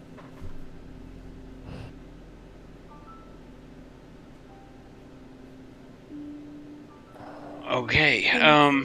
It's been 3 years, but I have enough information that I know the water sorcerers. They're about to reappear, and for 3 years, all I've done is seek out information on them, and I'm going. They can't be allowed to live. Their entire purpose, from what I saw, they know that their entire purpose was to destroy. I have to do something about it. I mean, with or without you guys, I have to go and kill these bastards. Look, I'm all for hunting down magical beasts to fill this amazing flying boat, but in the long run, that's just about money. And this quest you're on, Krim, Sounds like it's about a whole hell of a lot more. And as long as you have a lead, I'm by your side. Thank you. I think Yeah, Krim. I mean, we have a couple of months to prepare. I don't want to push it too hard, but we were already on our way to the library. Maybe there would be someone there who would be able to help us do some research into what on earth these people are. I agree. That's I what think going to the actually I was library would gonna be a great suggest. idea. I was going to agree with that. Going to the library, my entire purpose for 2 years has been seeking out information. I think I've only discovered that the legends call them the Netheros. Am I getting that pronunciation right? Yes. Okay, thank you. They're called the Netheros, and they appear with the intent to rampage. And they're coming March 9th at about, let me look.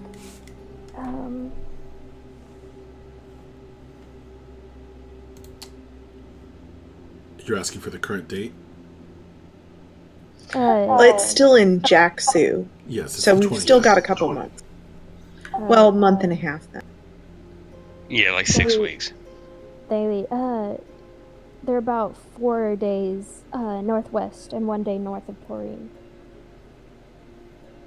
Okay.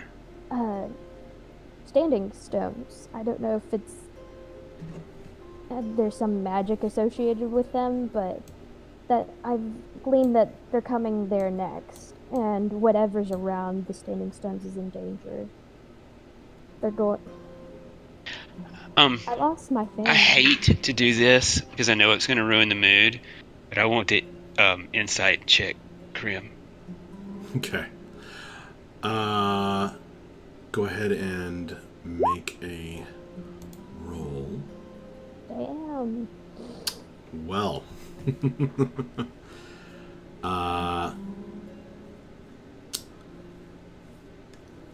Krim? Being completely 100% honest. This really happened. Cool, And cool. it sucks. And she's freaking out. So, especially now that there's fire people, she thought they were only water. So. And also possibly air. Yeah. That's true. We're so fucked. Yo, what have we gotten ourselves into? There must have been something in. Yeah, I'm shaking. There must have been I can something feel in my shaking. Gretarar's cavern that Lou need. Yeah. Okay. Lou and these people that destroyed your village, or at least part of whom destroyed your village, seem like they're connected. All of this seems to be connected somehow. I was actually going to suggest that we go search Proud Heart House for more information on Vale. Yeah. And maybe any connection to Lou. Yeah, obviously he killed her for some sort of reason. Now, it could have been a crime of passion. She could have found something out, like, right in the moment.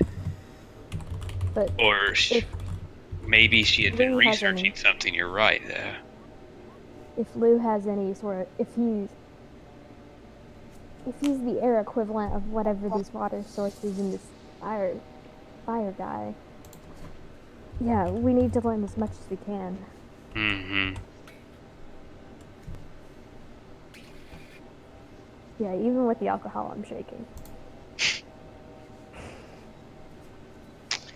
I'm just saying, it always makes Breath feel a lot calmer.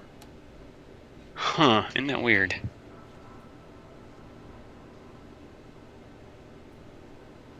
Yeah, not enough to get over the trauma of losing your family. I think he'd take a few more drinks. I mean, I can provide if you need it. Sweet. Don't get the dragonborn drunk, Ref.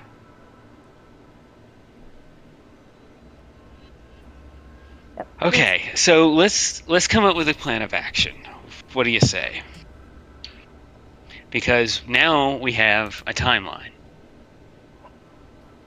There's a knock at the door of Krim and Bella's room.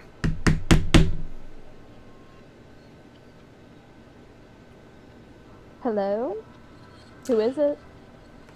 It's me, Grant. Come in, Krant. He kind of opens the door, and he has like a kind of a wooden tray with an arrangement of liquors and teas. Fresh mints, better than the elves. Thank you, Krant. We appreciate it. Take all the time you need, and no charge. Crying. How are you and Aramal? It looks like you and him have been working pretty much since you got back together. Yeah, y'all are kind of griping at each other, but I'd like for you to notice how the wine bottle is still operating and doing business. I think that Aramal did you a good thing. We'll help you get your ownership back, but I really hope that we can come up with some kind of solution where you guys can be friends again. He sets the tray down on the end of Bella's now empty bed.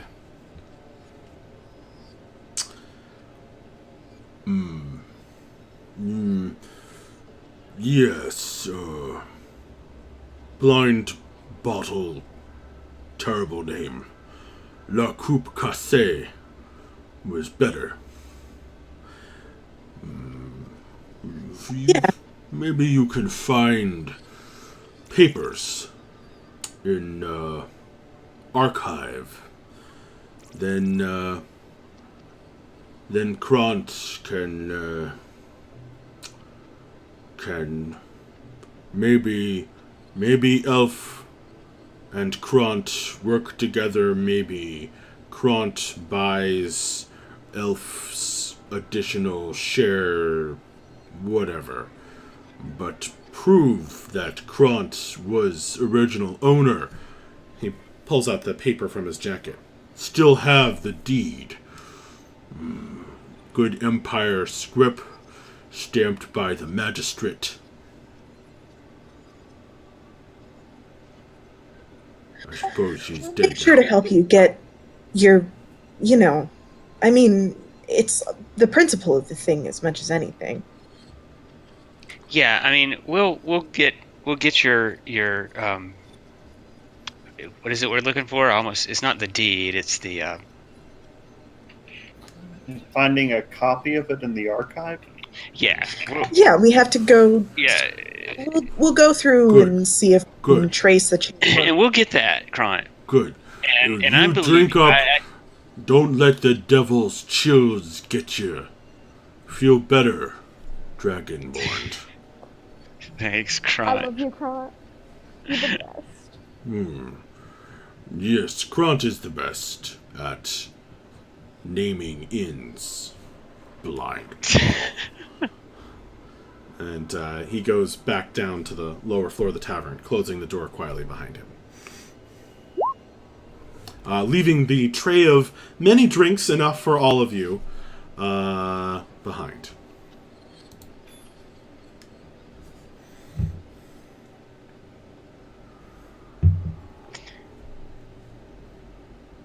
Well, we certainly have to find his feed in the archives. Right.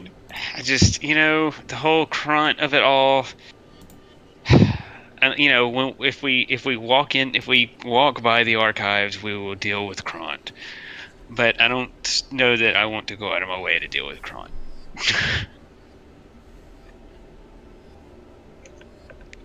Oh, I fucking love him. We should go out of our way to deal with Krant. Okay, that's true. When you say that, you feel an intense pain.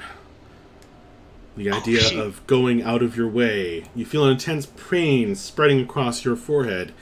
Equitus. You need to relieve it somehow, or it's going to do damage to you. Oh, goody. Okay, so here's what I think we ought to do. This library at Argny. I think that's going to be our best bet. We need to find out what we're dealing with. We need to find out if there's anything more that we could find out about the Netheros. And anything about these elemental sorcerers. There was some other stuff we needed at the library too. I have to return a book. That's right. And earlier we had been asking about Basilisk, but that's no longer a concern. But we can ask about these individuals who seem to have control over the elements. Right.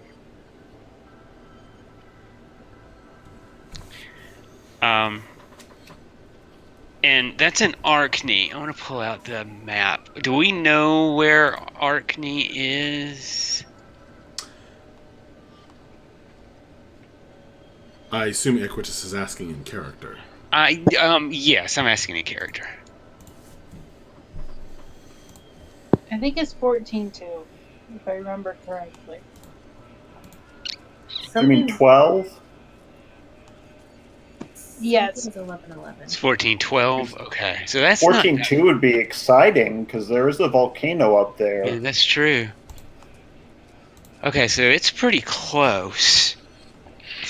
And it's in the same direction as if we wanted to just keep on going after we went to the library, we could keep on going northeast and kill us Tharasa Kulkarna and get 1,000 gold for it.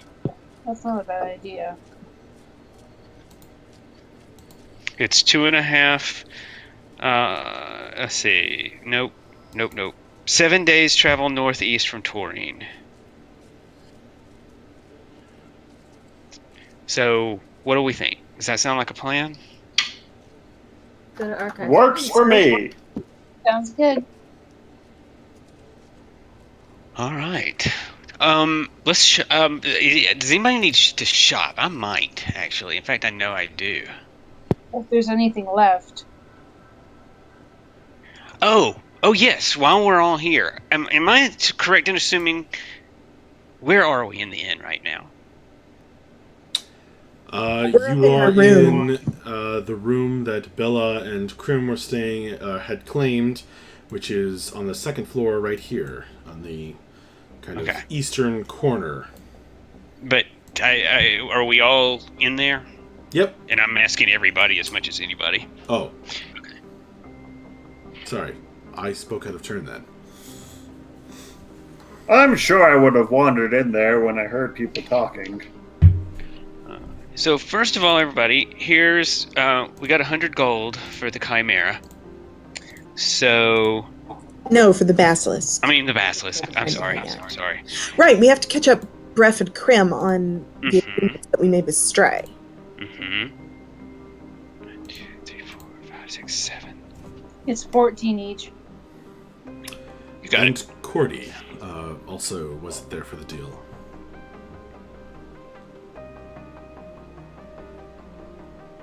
So everybody gets 14 gold, like Carrie said, and so we also made a couple of extra deals with Stray. We made a deal to hunt a chimera, some big daddy chimera named Tharasa Kulkarna, which that's a really cool name. Thank you. Apparently this chimera was created by the Demogorgon himself, so that's what we'll be dealing with.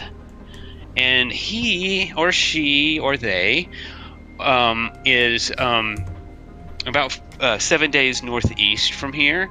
And what I figured is we could just go to the library. Now we've also got another another contract for some Clofag the Etten, but it's not as much money, and it's in the opposite direction as the library. Was there anything else we needed to tell everybody? I think that was the gist of it.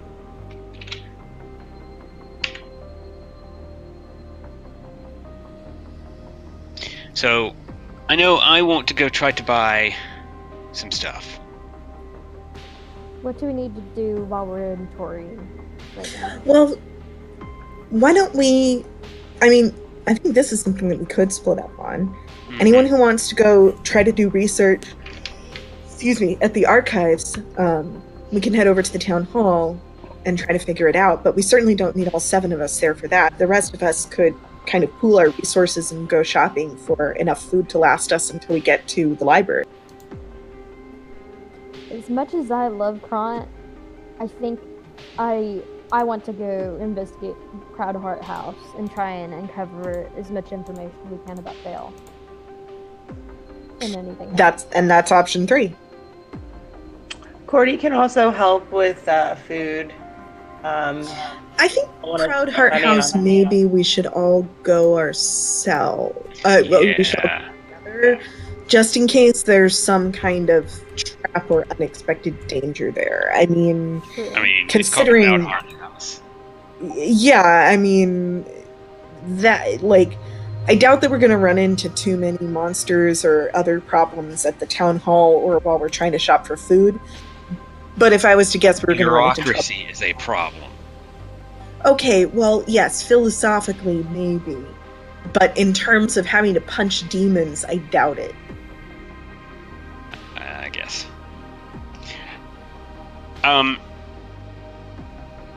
Well, okay. Okay. Of all the plans that I just heard,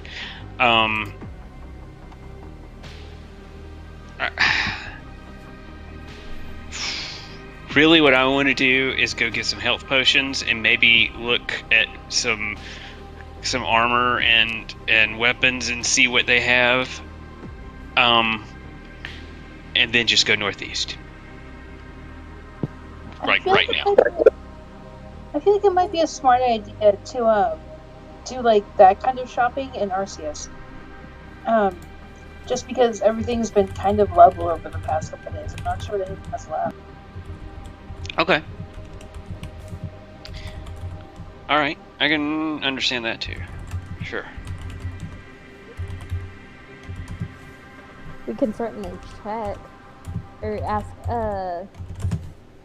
Because I don't have any rations.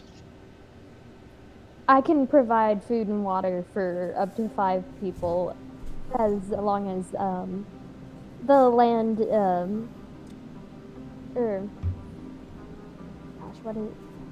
Sorry, I'm looking for the word. Let me check out my character sheet. Okay. Yeah, and I can do the same thing. Cordy can also help with food. Oh, okay. So we, never need to buy food again. Yeah, as long as the land offers it. Not going through a desert. Yeah, it was mostly a problem in the desert. Yeah, but now that we've hit upon the solution of cactus juice... True. It's the quenchiest. It'll quench you. I really don't want to... Let's just... Okay.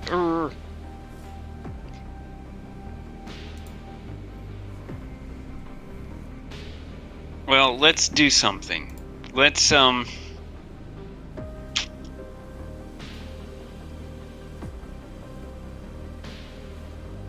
Let's take a I want to go team look at that fountain. and then some archives and shopping.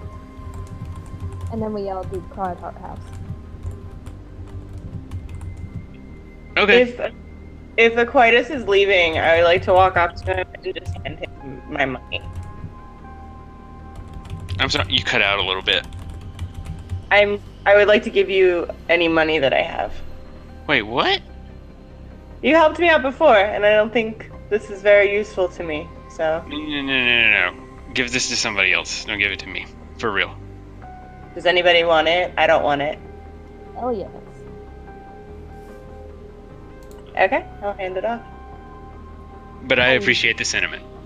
I'm going to divide it amongst everyone, but I'll take extra money. Well, way to take my idea and do it better. I don't understand why you people love these metal discs so much. I love you, Cordy. I love everyone. It's because those metal discs can be traded for food service. Apparently, when you're people like us, you don't need to trade metal discs for food. But you can get everything that you need from the earth. What could you possibly need that you would need metal for? Magic armor. With $20, you can buy many peanuts. I think you could make the argument that magic comes from the earth. Not when you're a barbarian. How much money are you giving me, Cordy? They split it, so whatever it was split across, I think. It was 14. It was 14. Okay. Then you got 6 more people.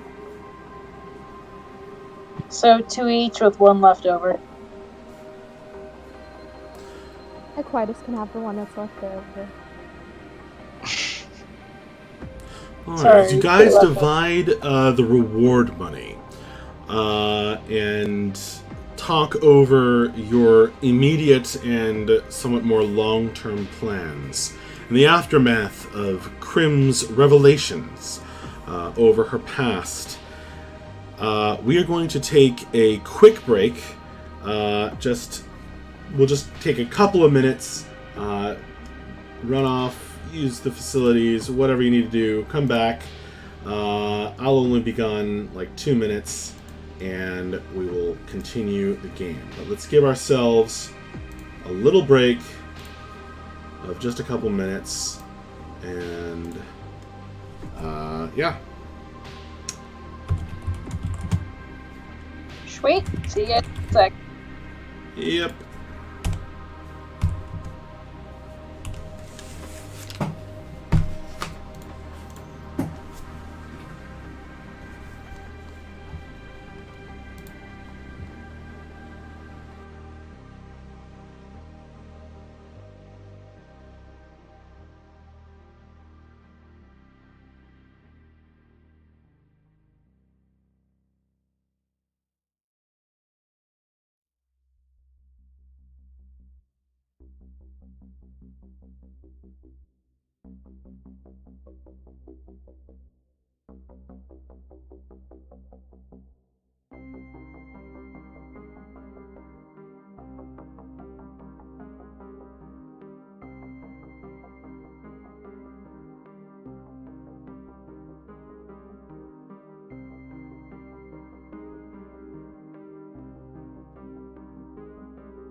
Okay. Filtering back from the break.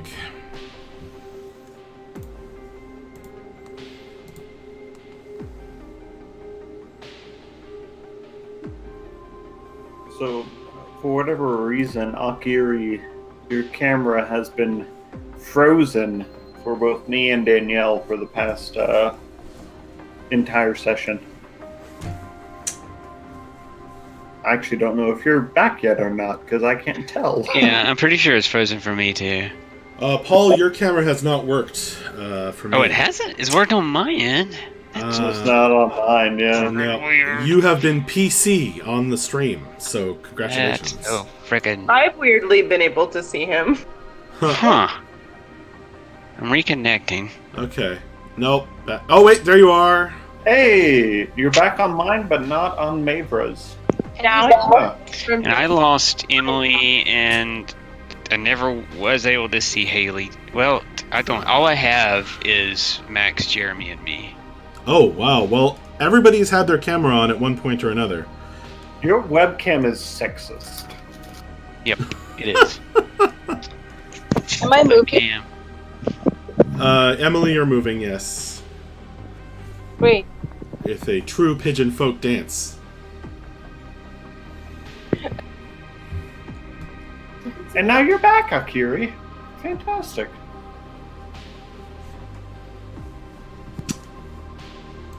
Alright. Give Kate a minute as well. I'm back. Oh, okay. Kate, do you intend to have your camera off? Yes. Well, No, Because you had it on at one point. That's why I ask.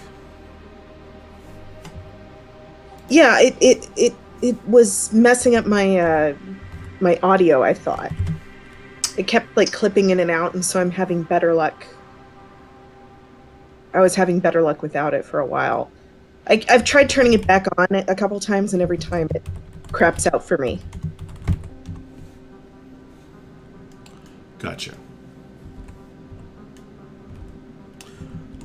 So you're having camera struggles, but you've turned it off for now. Is that correct? I've turned it off for now, Yeah. and I can try turning it back on, but I felt like it was just streaming the video and the audio and all of that kind of stuff was too much. Sorry, I'm just taking a couple notes, but I think everyone's back. If anyone needs another second, let me know.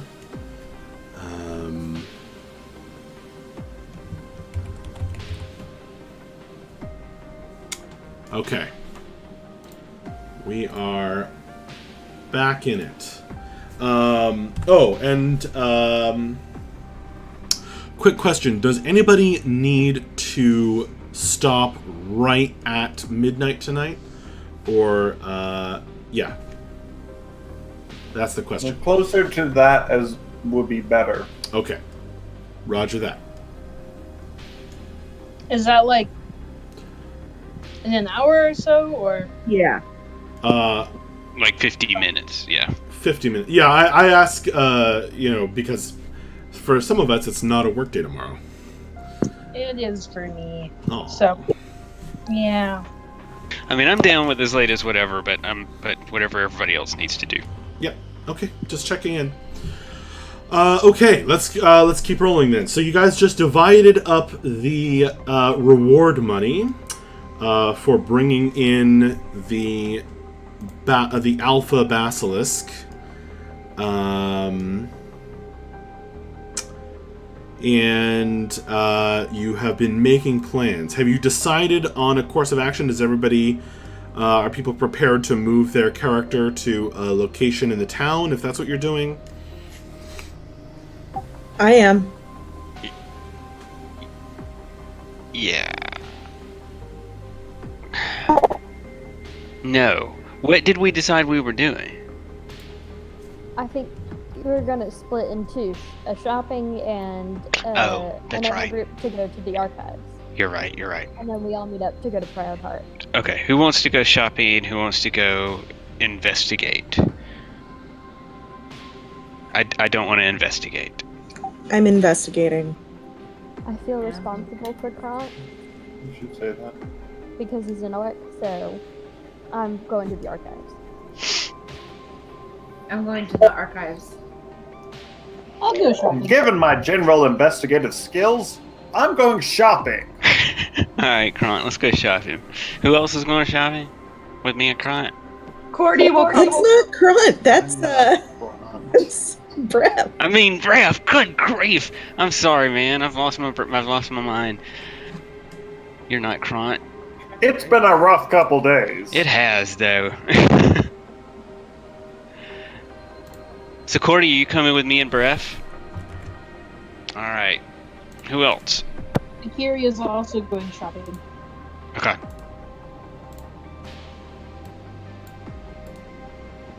Ready, break.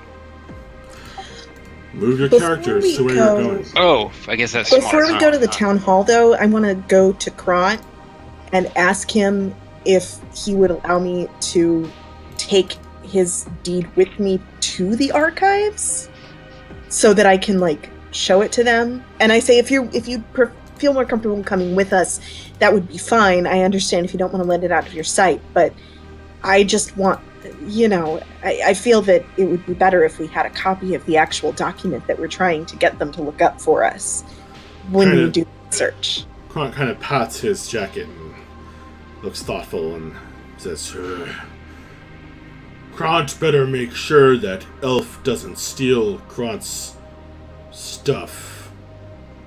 Kront will stay here. You saved Kront's life. Kront trusts you. He pulls out the deed. A paper you've only seen a couple of times. When he would pull it out to kind of check that it was okay.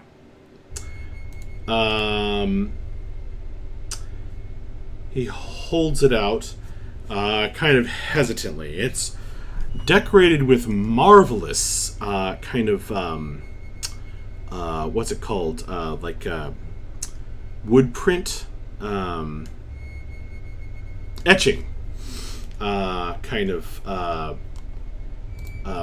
printed onto it to kind of make it very difficult to fake. But of course, it's it's a little dinged up around the corners. He unfolds it, and you can see it is written in that kind of older common. And very, very elaborate font, containing all of this information, and it is stamped with this elaborate stamp from the days of the Veye Empire. Well, I take it from him and I put it, in a pocket on the side of my bag. He kind of holds onto it as you grab on paper. He says, "Maybe you just need to look."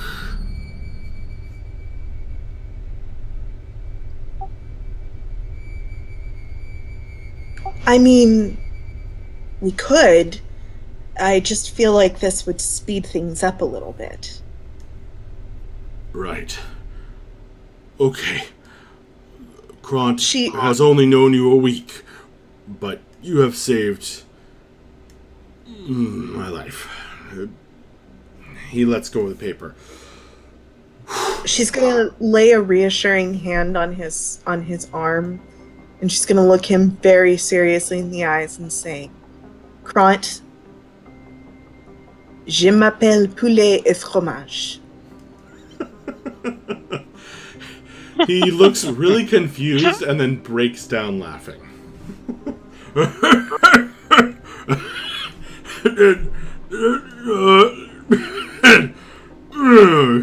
Kront needs to give you some lessons.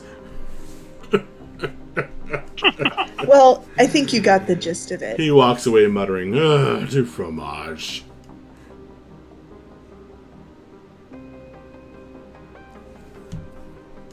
Okay.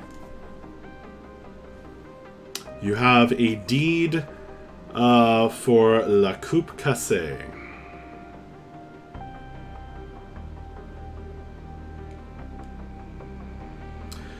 All right, so I'm gonna head out to the city hall.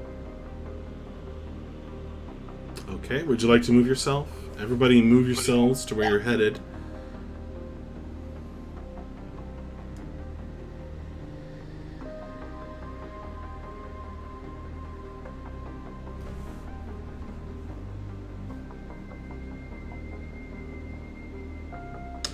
All right.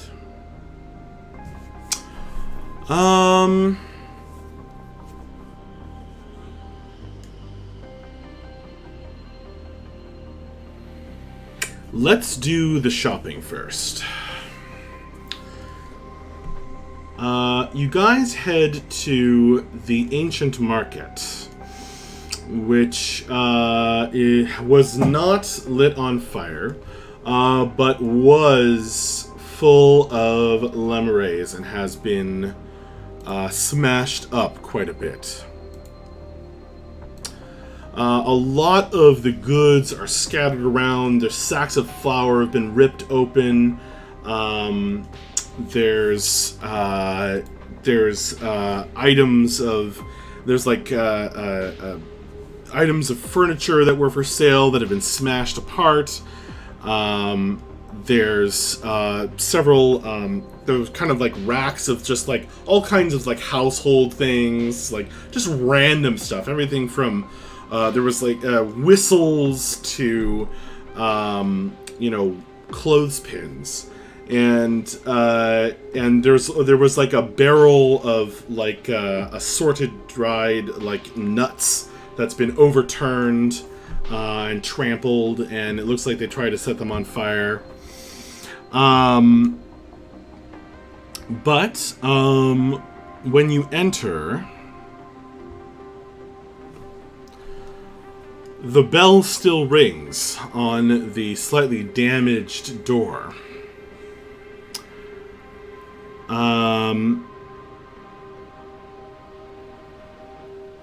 Catching the attention of the people inside.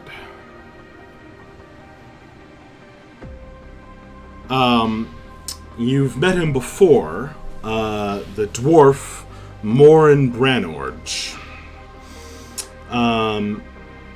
He looks up.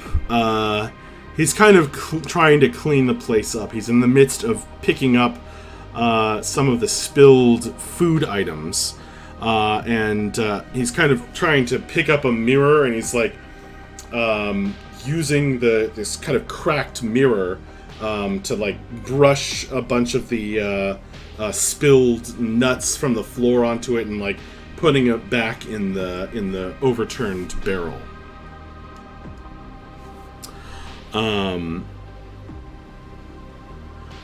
He looks up at you guys. When you step outside, you are you are crunching over the snow and ash that have littered the gravel, and you track some of it in with you. And as the dwarf looks up, he kind of scowls and he says, "Don't suppose you're the cleaning crew?" If by that you mean we cleaned out the lemurays yesterday, yes we are. Oh, I thank you kindly. Much appreciated and all that. Of course, this old building stumped him. Tried to set it afire. You can see there's a burn mark on one side. The old stones date back to an ancient empire. They couldn't set it on fire. Good stonework, that. So, you killed some monsters, lifted the darkness, didn't put out the fire, but hey, nobody's perfect. What brings you to the ancient market? Still standing after The Torchin of Taurine.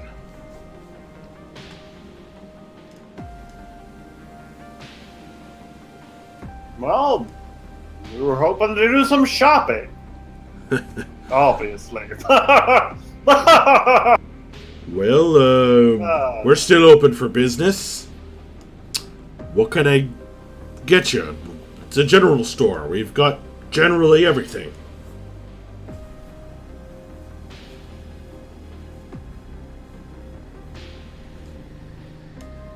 You need any mason's tools? They weren't too scattered around. I've also got a set of weaver's tools on sale. Special. What can you only do about slightly rust? damaged. Rust? Rust, eh? And I hold out my current choco block, which still has a considerable rust stain on it. He snaps his fingers. You're in luck. My old grandpappy had a rust remedy that never failed. I've got some special oils you can, and soaps. You can, it'll scrub it right off. You use, we'll get you, he kind of bustles around a part of the store that he's already cleaned up, kind of one of the corners. He says, here it is. And he brings out kind of a bottle of, like, it looks like oil with stuff in it, or maybe it's soap, as he claims. Hard to say exactly. From the smell, you would guess that Branorge isn't too familiar with soap. But he also has a kind of a steel wool type of thing. Very raspy thing to scrape the rust away with. I have no reason to doubt the authenticity of these claims and would be happy to purchase the set. And he says, wonderful. He kind of looks down and he looks up and he says, I would say no charge, but, well, it's been a bit of a difficult time, eh? I completely agree. How much? What would you say to 2 coppers to rub together? I toss him a silver piece.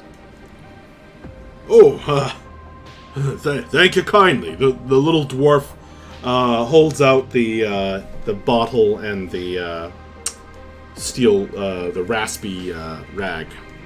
I suppose I would hand him a silver piece, seeing his hands full. That'd be kind of mean. He catches it in his teeth. Ooh. High deck score for the dwarf. Looking around the shop, was any of like the food and stuff he was selling damaged by like the lemures? I know they were like poisonous things. Yes. It does look like a lot. Like I said, he had like several barrels of like dried foodstuffs.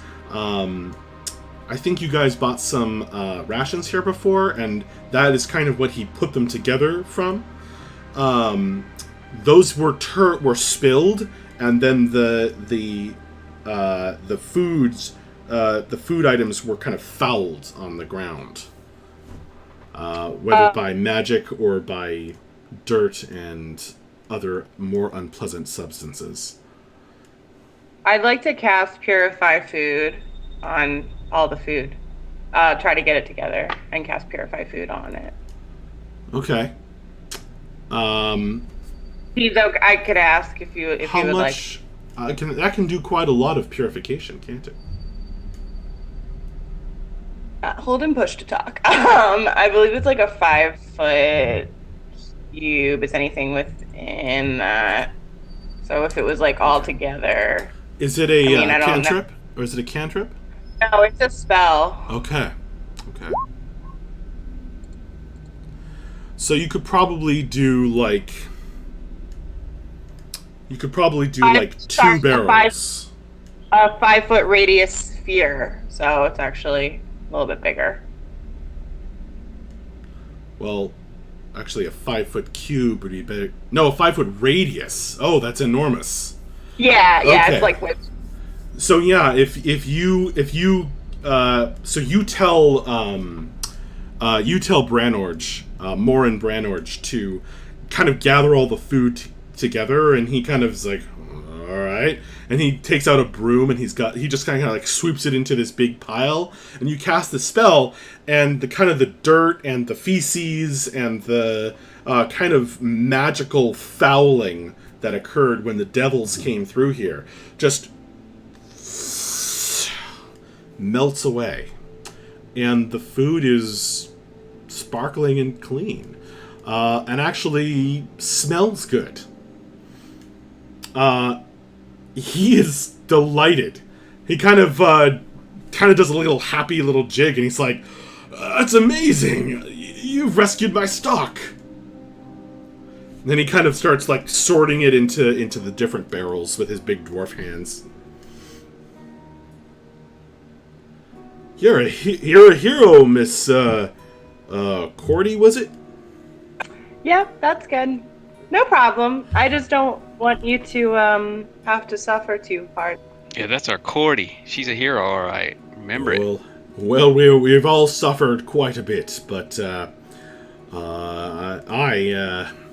I'm so overcome with emotion, my accent keeps disappearing.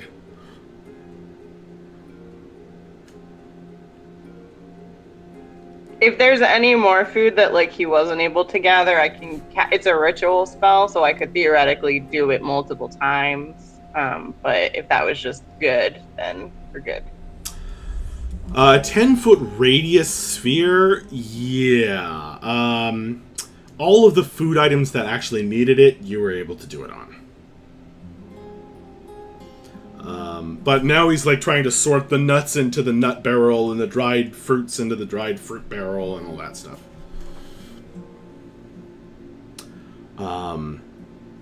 As he's doing that, he's like, any of the rest of you want anything, or are you just here to appreciate the ancient market? Yeah, what do you have in the way of potions? Potions? Yes, sir. His face kind of falls as he pulls on his beard. Well, I've got tonics and teas. A couple of them. I've got some mixers. I guess you are thinking of the shrooms and wing, maybe? Yeah, now that you mention it, I believe I am. Sorry to bother you. Do you leave? Unless somebody else... I was waiting to see if somebody else wanted something from here. Okay. But yeah, I will. Okay. But if everybody else wants to go... does anybody want to... Let's go to the shrooms and wing. What do y'all think? Well, that's where I'm going to go. If I can click on my character. There it is. Wasn't the... Oh, never mind. That's ins for your odds. Yeah, shrooms and wings might have some, yeah. Okay. That's where we got that crazy potion, I know. The one that Mavra is carrying. Right. Did Jeremy fill you in on what happened with that potion, Danielle? With what? The healing potion that Mavra purchased and was carrying. I don't think he did say anything about that. All right, then.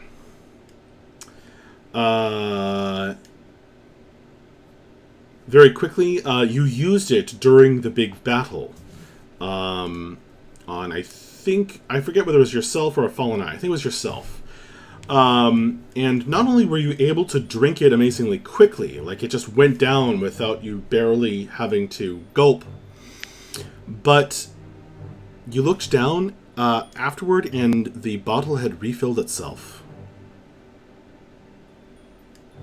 Nice. I had him roll a dice before I said that it had refilled itself. All right. Sweet.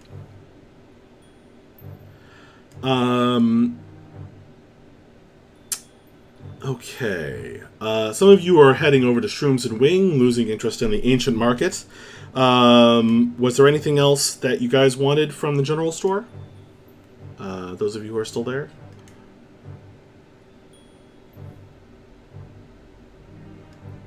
I'm good to go.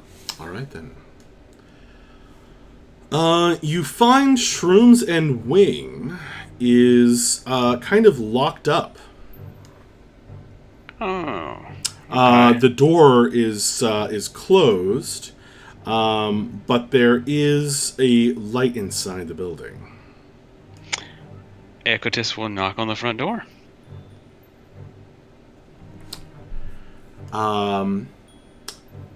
You hear a slightly quavering, elderly female voice. Yes? Hi. Is the store open today? One thing I forgot. While you're doing that, our camera is jumping just for a second back to the ancient market as he kind of leads the charge of leaving after asking about potions. The dwarf looks at the rest of you and is like, "Is that guy with the horns always like that?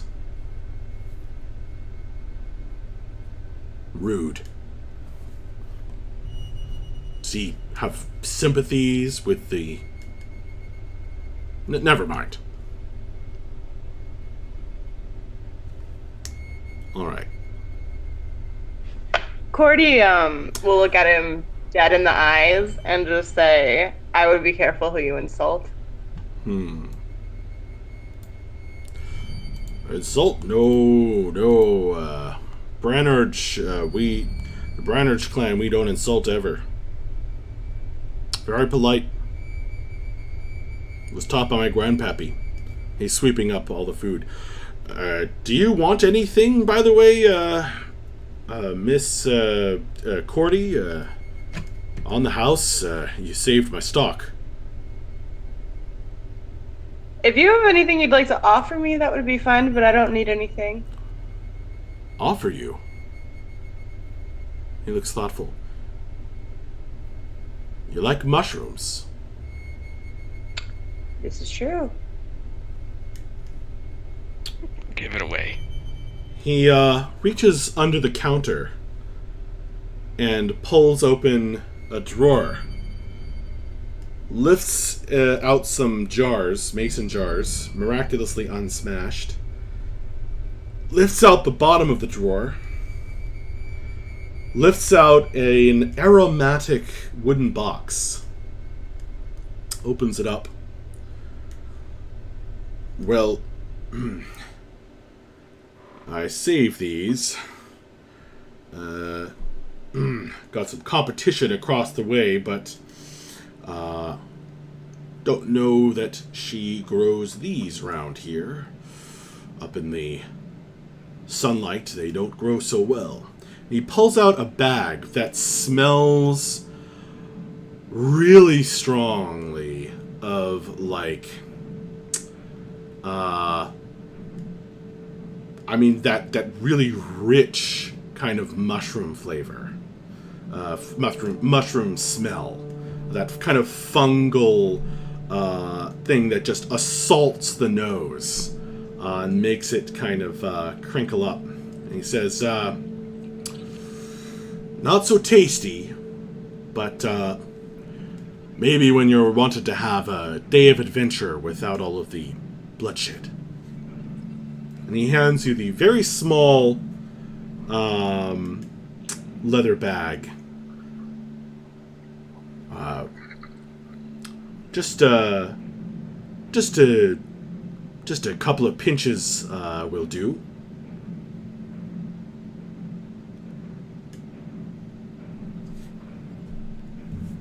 Cordy? Yes? Did you hear me? Yeah, I was just making sure you weren't saying anything else before I... Okay. I'll take it. Do I know what it is by looking at it? Make a nature check. With advantage.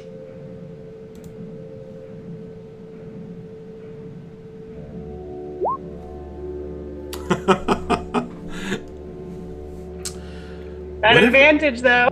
Whatever. Oh, you have advantage. That's right. Okay. Clutch. Well, this comes from deep below the earth. You have heard of it.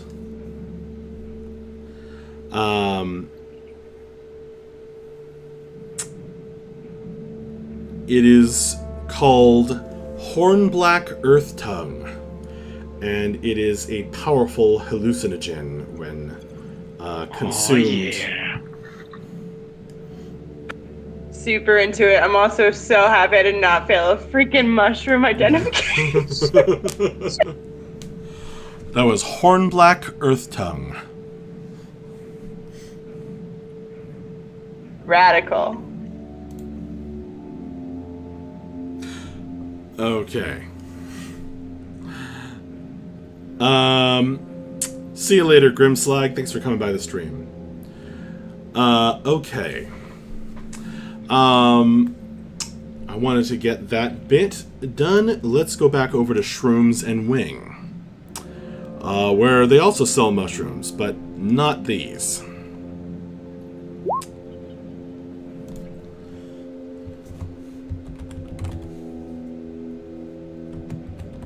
See, everybody, you do not need these metal discs.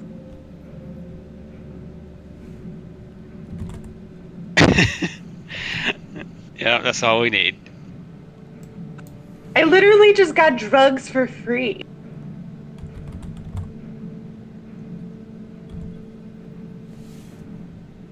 I mean, I can't argue with that. Yeah, I mean, I don't have anything to say to that. I mean, Okay. the logic is sound. I have money and no drugs, so I'm clearly losing this. The All of you very, very disapprove. as you call out, as the shop open, you see some movement kind of behind one of the side windows, and you see Tordrid Glanig, the female dwarf who is the alchemist of Shrooms and Wing, kind of peering out. She recognizes you, and you hear the door unlock, and she kind of cracks it open. She says, maybe, is it safe? If you're talking about all those creatures that were running around yesterday, they are gone. They are taken care of. Akiri's gonna push him a bit and say, actually, that was this morning. But yeah, they're gone. It's okay. The days are running together. I was so lucky that my house wasn't burned down. All right, you can come in. After all of the chaos, Shrooms and Wing is delightfully organized.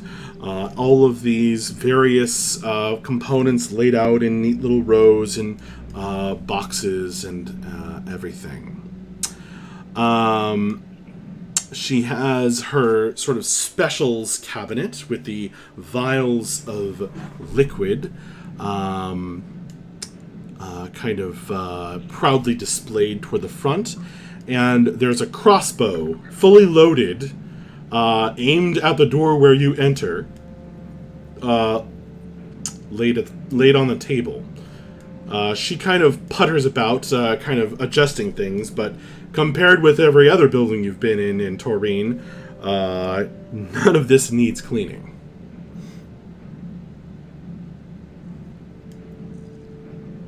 Thank you for opening up.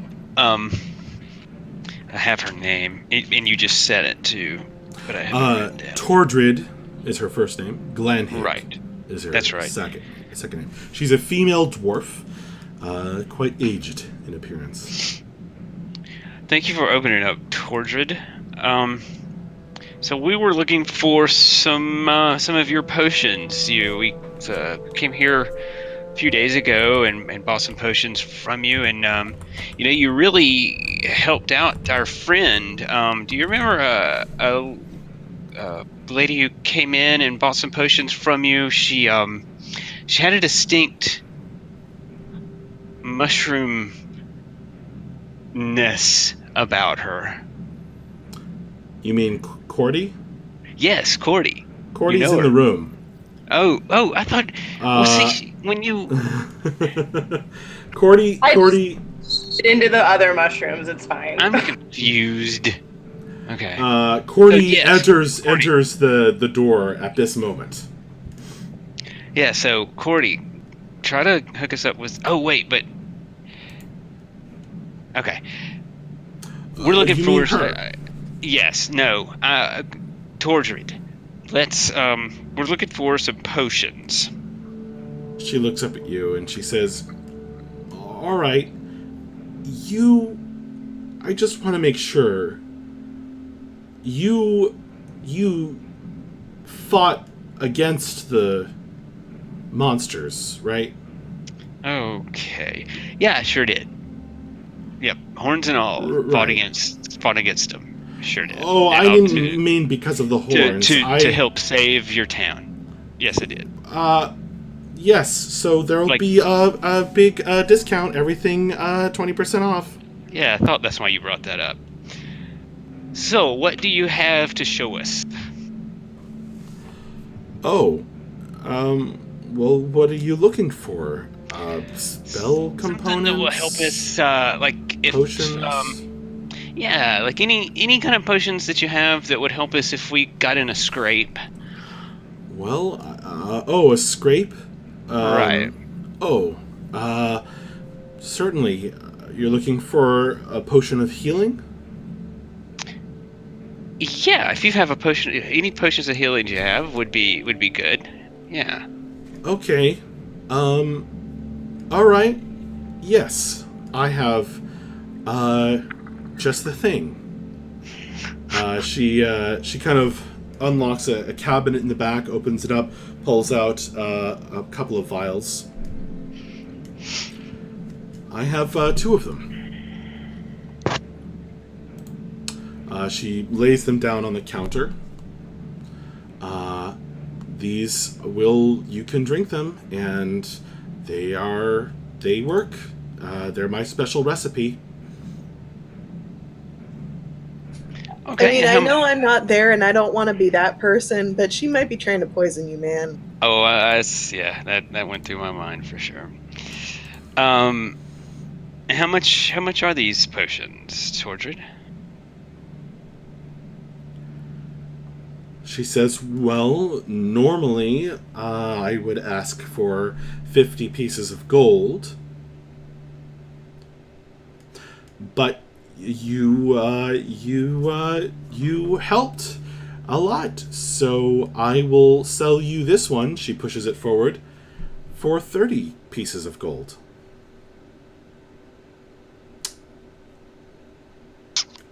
Okay. Observing this, can I insight check her? Sure.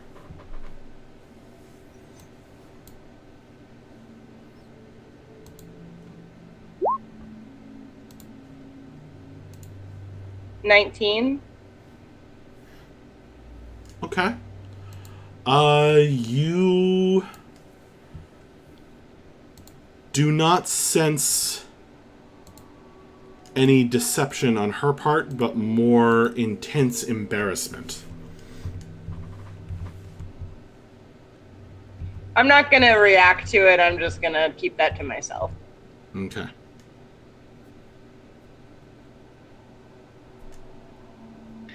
Okay. So here's the thing. I don't even. I've got 26 gold. So I'll give you 4. Okay. Because I kind of would like to have this healing potion, because I keep on getting to where I agree. I wish I had one. As your help, Okay. try to take the 4. I would appreciate that. So I will take that healing potion and subtract my money. She seems very relieved. Thank you very much, Torjid. It's a pleasure doing business with you. The yellow money, the yellow metal is exchanged, and she takes it and puts it into the till. All right. See, Wonderful. those little shiny metal discs can be helpful sometimes. Debatable. I'd like to go up to her and ask her if she would be interested in any herbs or anything from far away since we're traveling so much. Oh, thank you so much. Oh, would I like to purchase anything? Like, we could have an agreement, like we go out and we get things and bring it back. Oh, I thought you were about to... Never mind. Like foraging. Tordrid looks thoughtful. Well, I don't know. That sounds complicated. I grow everything I need in my garden. No problem. Just thought I'd offer in case there was something you wanted that isn't always easy to find. Well, I suppose. If you kept your eyes open for some indigo powderhorn, that could be pretty useful. I'll keep my eyes peeled.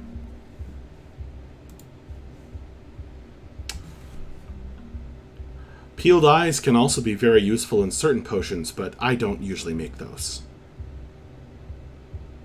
I give her like a super knowing nod, like I understand where she's fit, and it's creepy. All right. Anything I'm else? sorry. What was the name of the thing? I lost my train of. Indigo powderhorn,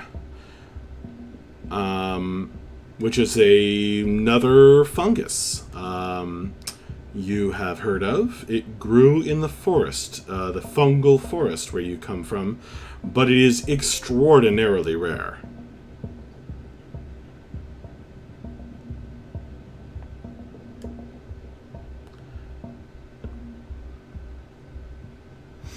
Anything else from Shrooms and Wing?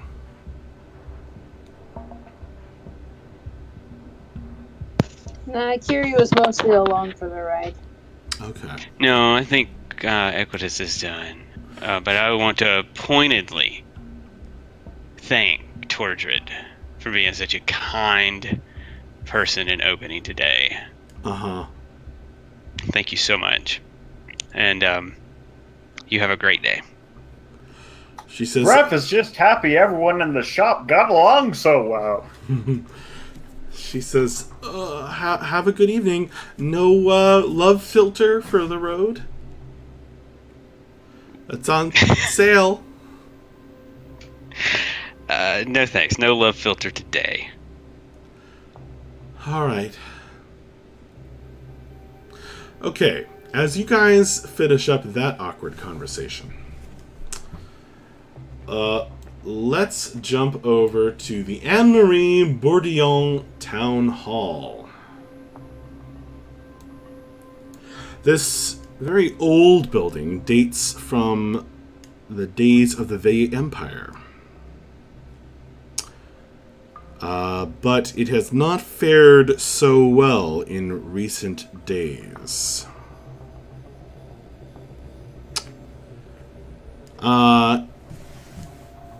As Bella, Krim, and Mavra approach,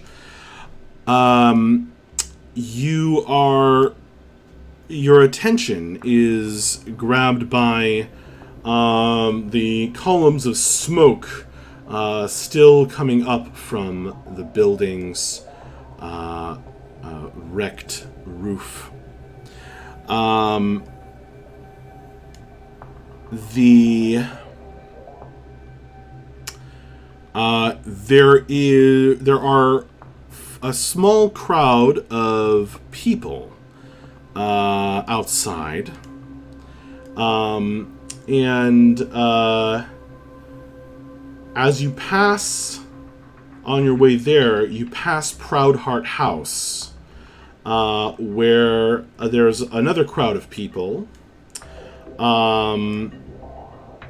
who are yelling at a man on a donkey. But leaving them behind, you come to the town hall, where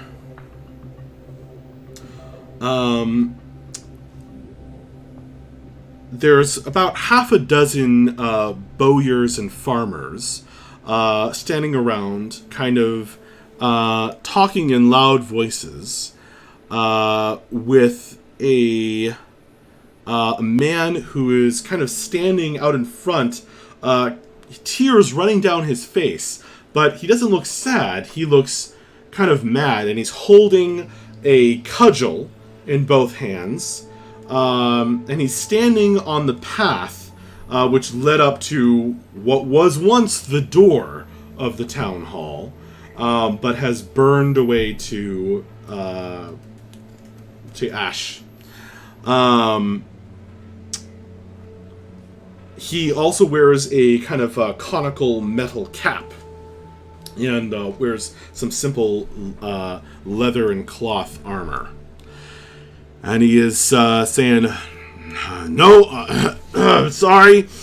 Until the alderman tells me otherwise, no one is to enter the town hall grounds.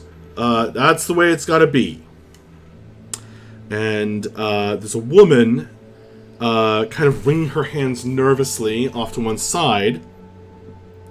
And there's a guy holding a massive hammer. Not in a threatening manner.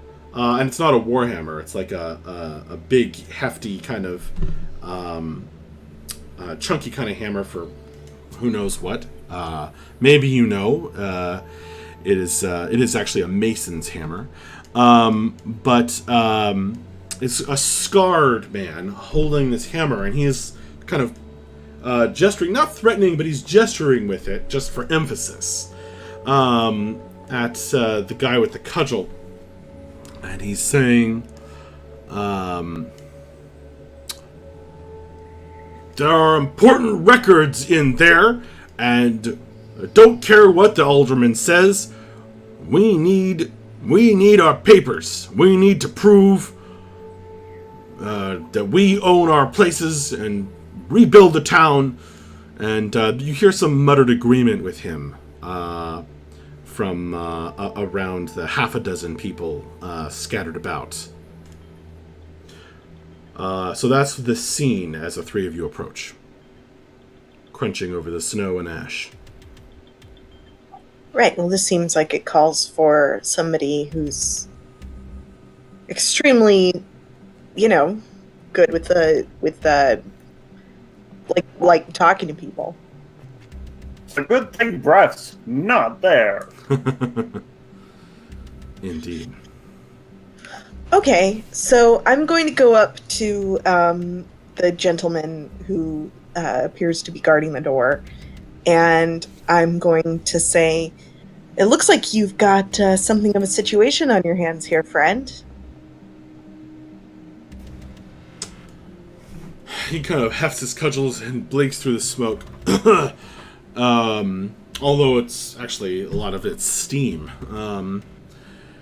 And he says, oh, is that, are you one of them adventurer folks?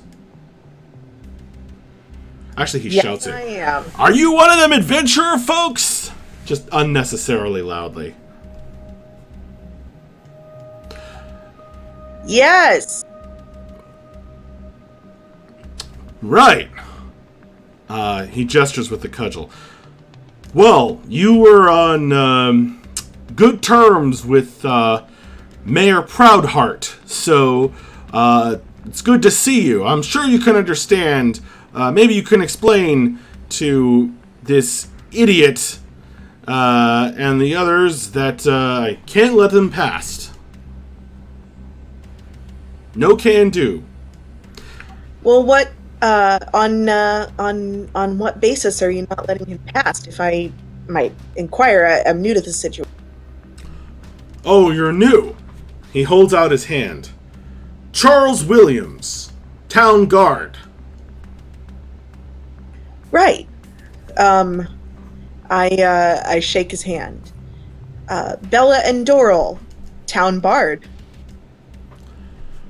Oh, didn't know we had one of those.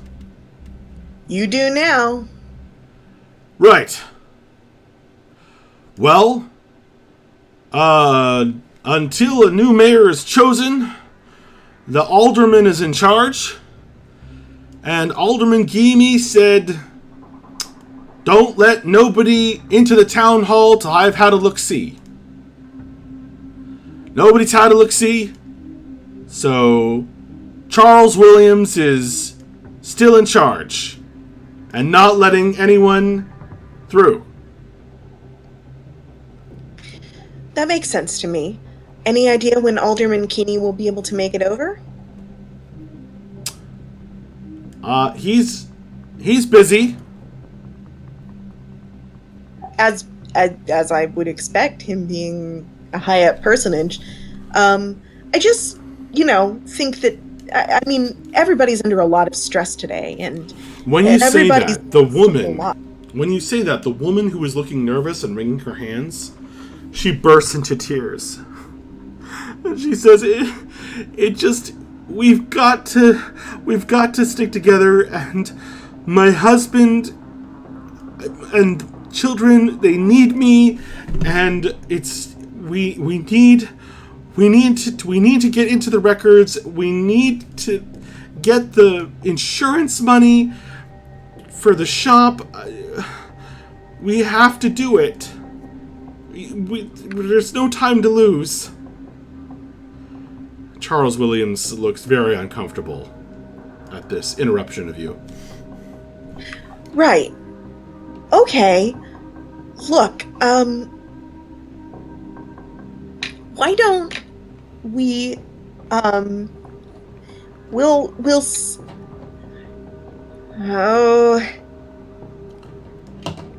how much is the insurance money?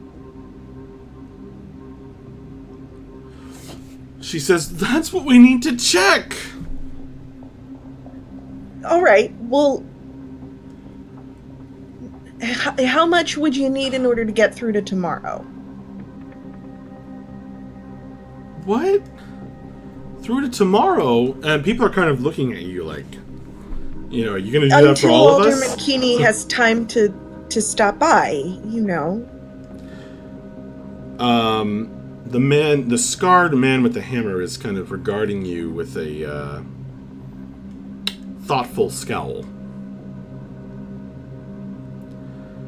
She says, whatever you can spare, miss. I don't know. I've got to get back to the elephant. And all right. Well, I'll hand her 2 gold pieces, and I'll say, will this buy enough food for your family just to get through? She looks around, and people are kind of... She says, I don't want to take any charity. That's not what I'm here for. I just want the money that's what's owed. It's not charity. When you get your insurance money, you can pay me right back. It's just a loan until everything gets settled down. She kind of looks around, and to no one in particular, she kind of says, I'm going to pay it back. We will pay it back. The Harsons pay their debts. And she kind of stuffs the coins in her pocket and strides off, looking nervous. You're going to do that for all of us? Says the scarred man with the hammer. As many as I can afford. So there are 2 people at the entrance, one with a hammer, and who else? There's about 6 other people who are kind of not engaging. They're just kind of looking on to see what's going to happen. They look like farmers and other people who work in the fields or forest. But the one guy with the hammer is the one who is blocking the door. The guy with the cudgel, Charles Williams, the town guard, is blocking the door. I want to say,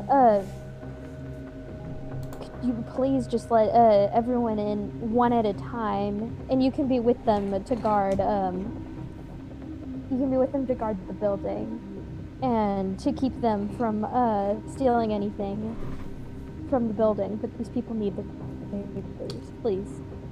Make a charisma persuasion check, if you would.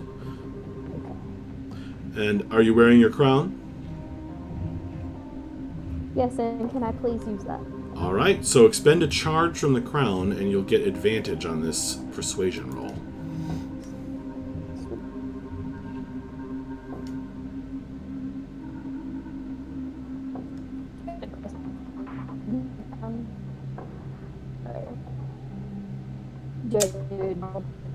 You are breaking up. Can't hear a word you're saying. Can you hear me? Yes. Okay. Do I need to press a different button, or do I just use the persuasion? You should just click the persuasion.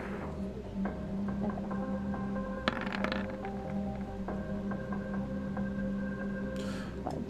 Well, it's a good thing you had advantage. He looks a little dubious. He says, well, I do still have orders from the alderman. He's kind of wavering. But you could be in complete control of the entire situation. Be entirely in control of the people that you let in. So, I'm sure the new mayor would be very appreciative of you taking control. But she's just handing out gold coins like candies. What need of people to come in here right now? Yeah, I don't know what she's doing. But I'm talking to you, so I'm not with her. He looks over at Bella. I mean, obviously, if people were able to get the deeds to their houses, it would be easier. That's kind of what we're here for, too. But, I mean, I don't want anybody to get in trouble. But if you were willing to let people in, you know, we could stay out here and watch and, you know, kind of help keep people calm while they wait their turn. Explain to anyone who walks up what's going on. All right, you make a persuasion roll as well. And because she laid the groundwork for you, you'll also get advantage. That's a 15. Okay. The last of his... Charles Williams, he kind of nods slowly. Right, well, it's not like Alderman Gamey said no one could look around the ruins. He kind of looks over his shoulder. All right, so you're coming in? Bill, you go in, you have a higher intelligence score. I believe I was first in line, says the guy with the hammer. So, that's fine, we can wait.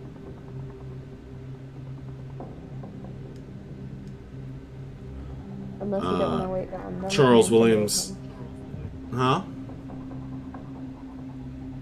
I was whispering to Bella. But. Oh, no, by all means. Okay. So, the town guard turns to him and he says, so, state your business then. The scarred man with the hammer kind of steps up and he says, Idborn Broadhold, here to check on my business's records, papers, etc. Now, out of my way, young man. He kind of elbows his way into the still smoking wreckage of the town hall. He returns, but a moment later, holding a paper. He says, He looks around at the crowd and he says, "Place is gutted. Empty. All that's there is right in the middle. This." And he holds it up. You realize what you took for paper is actually skin. Treated somehow to look like paper. And it's just one big sort of longish rough edge strip. And it has writing down the side. He kind of holds it out. As if he expects either the dwarf, the half-elf, or the dragonborn to take it. I'll take it. This is not the first disembodied body part that I've had to deal with this week.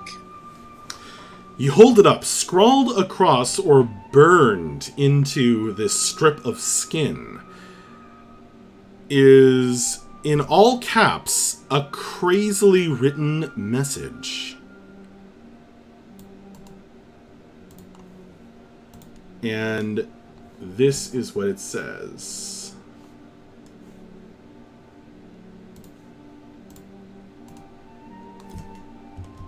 Klaatu Barada Nikto. Ah! That didn't work. No! I made a mistake. To serve half-elves. That is way too big. Okay. You should be able to read it now. Nope, you still can't read it. Hang on. Can't read the beginning of it. To see your papers again, come to the tower unarmed with lots and lots of presents. There we go. The cramp. Lots and lots and lots of presents. It seems we're being held hostage by the town 5-year-olds. Somebody really got pissed off at Santa Claus last Christmas. We need some candy. Sorry? I just said those kids at the well, so sinister. The first day, there were like little kids running past the well when we were walking up, and I looked at them. Obviously, they're behind this. Goddamn millennials with their avocado toast and their scrolls made out of human skin. Fucking Zoomers. So, with this, the only contents of the town hall, these strange giant lettering over this, burned into this strip of skin, that is where we are going to call our session for the evening, much as I would love to keep playing all night. So thank you all for playing. Thank you, Jeremy, Emily, Paul, Lexus, Haley, Danielle, and Kirsten. You guys are awesome. Amazing players. Thank you. Krim, that was freaking awesome. That was freaking awesome tonight, Krim. Thank you. That was intense. I was not expecting to do that this early. So.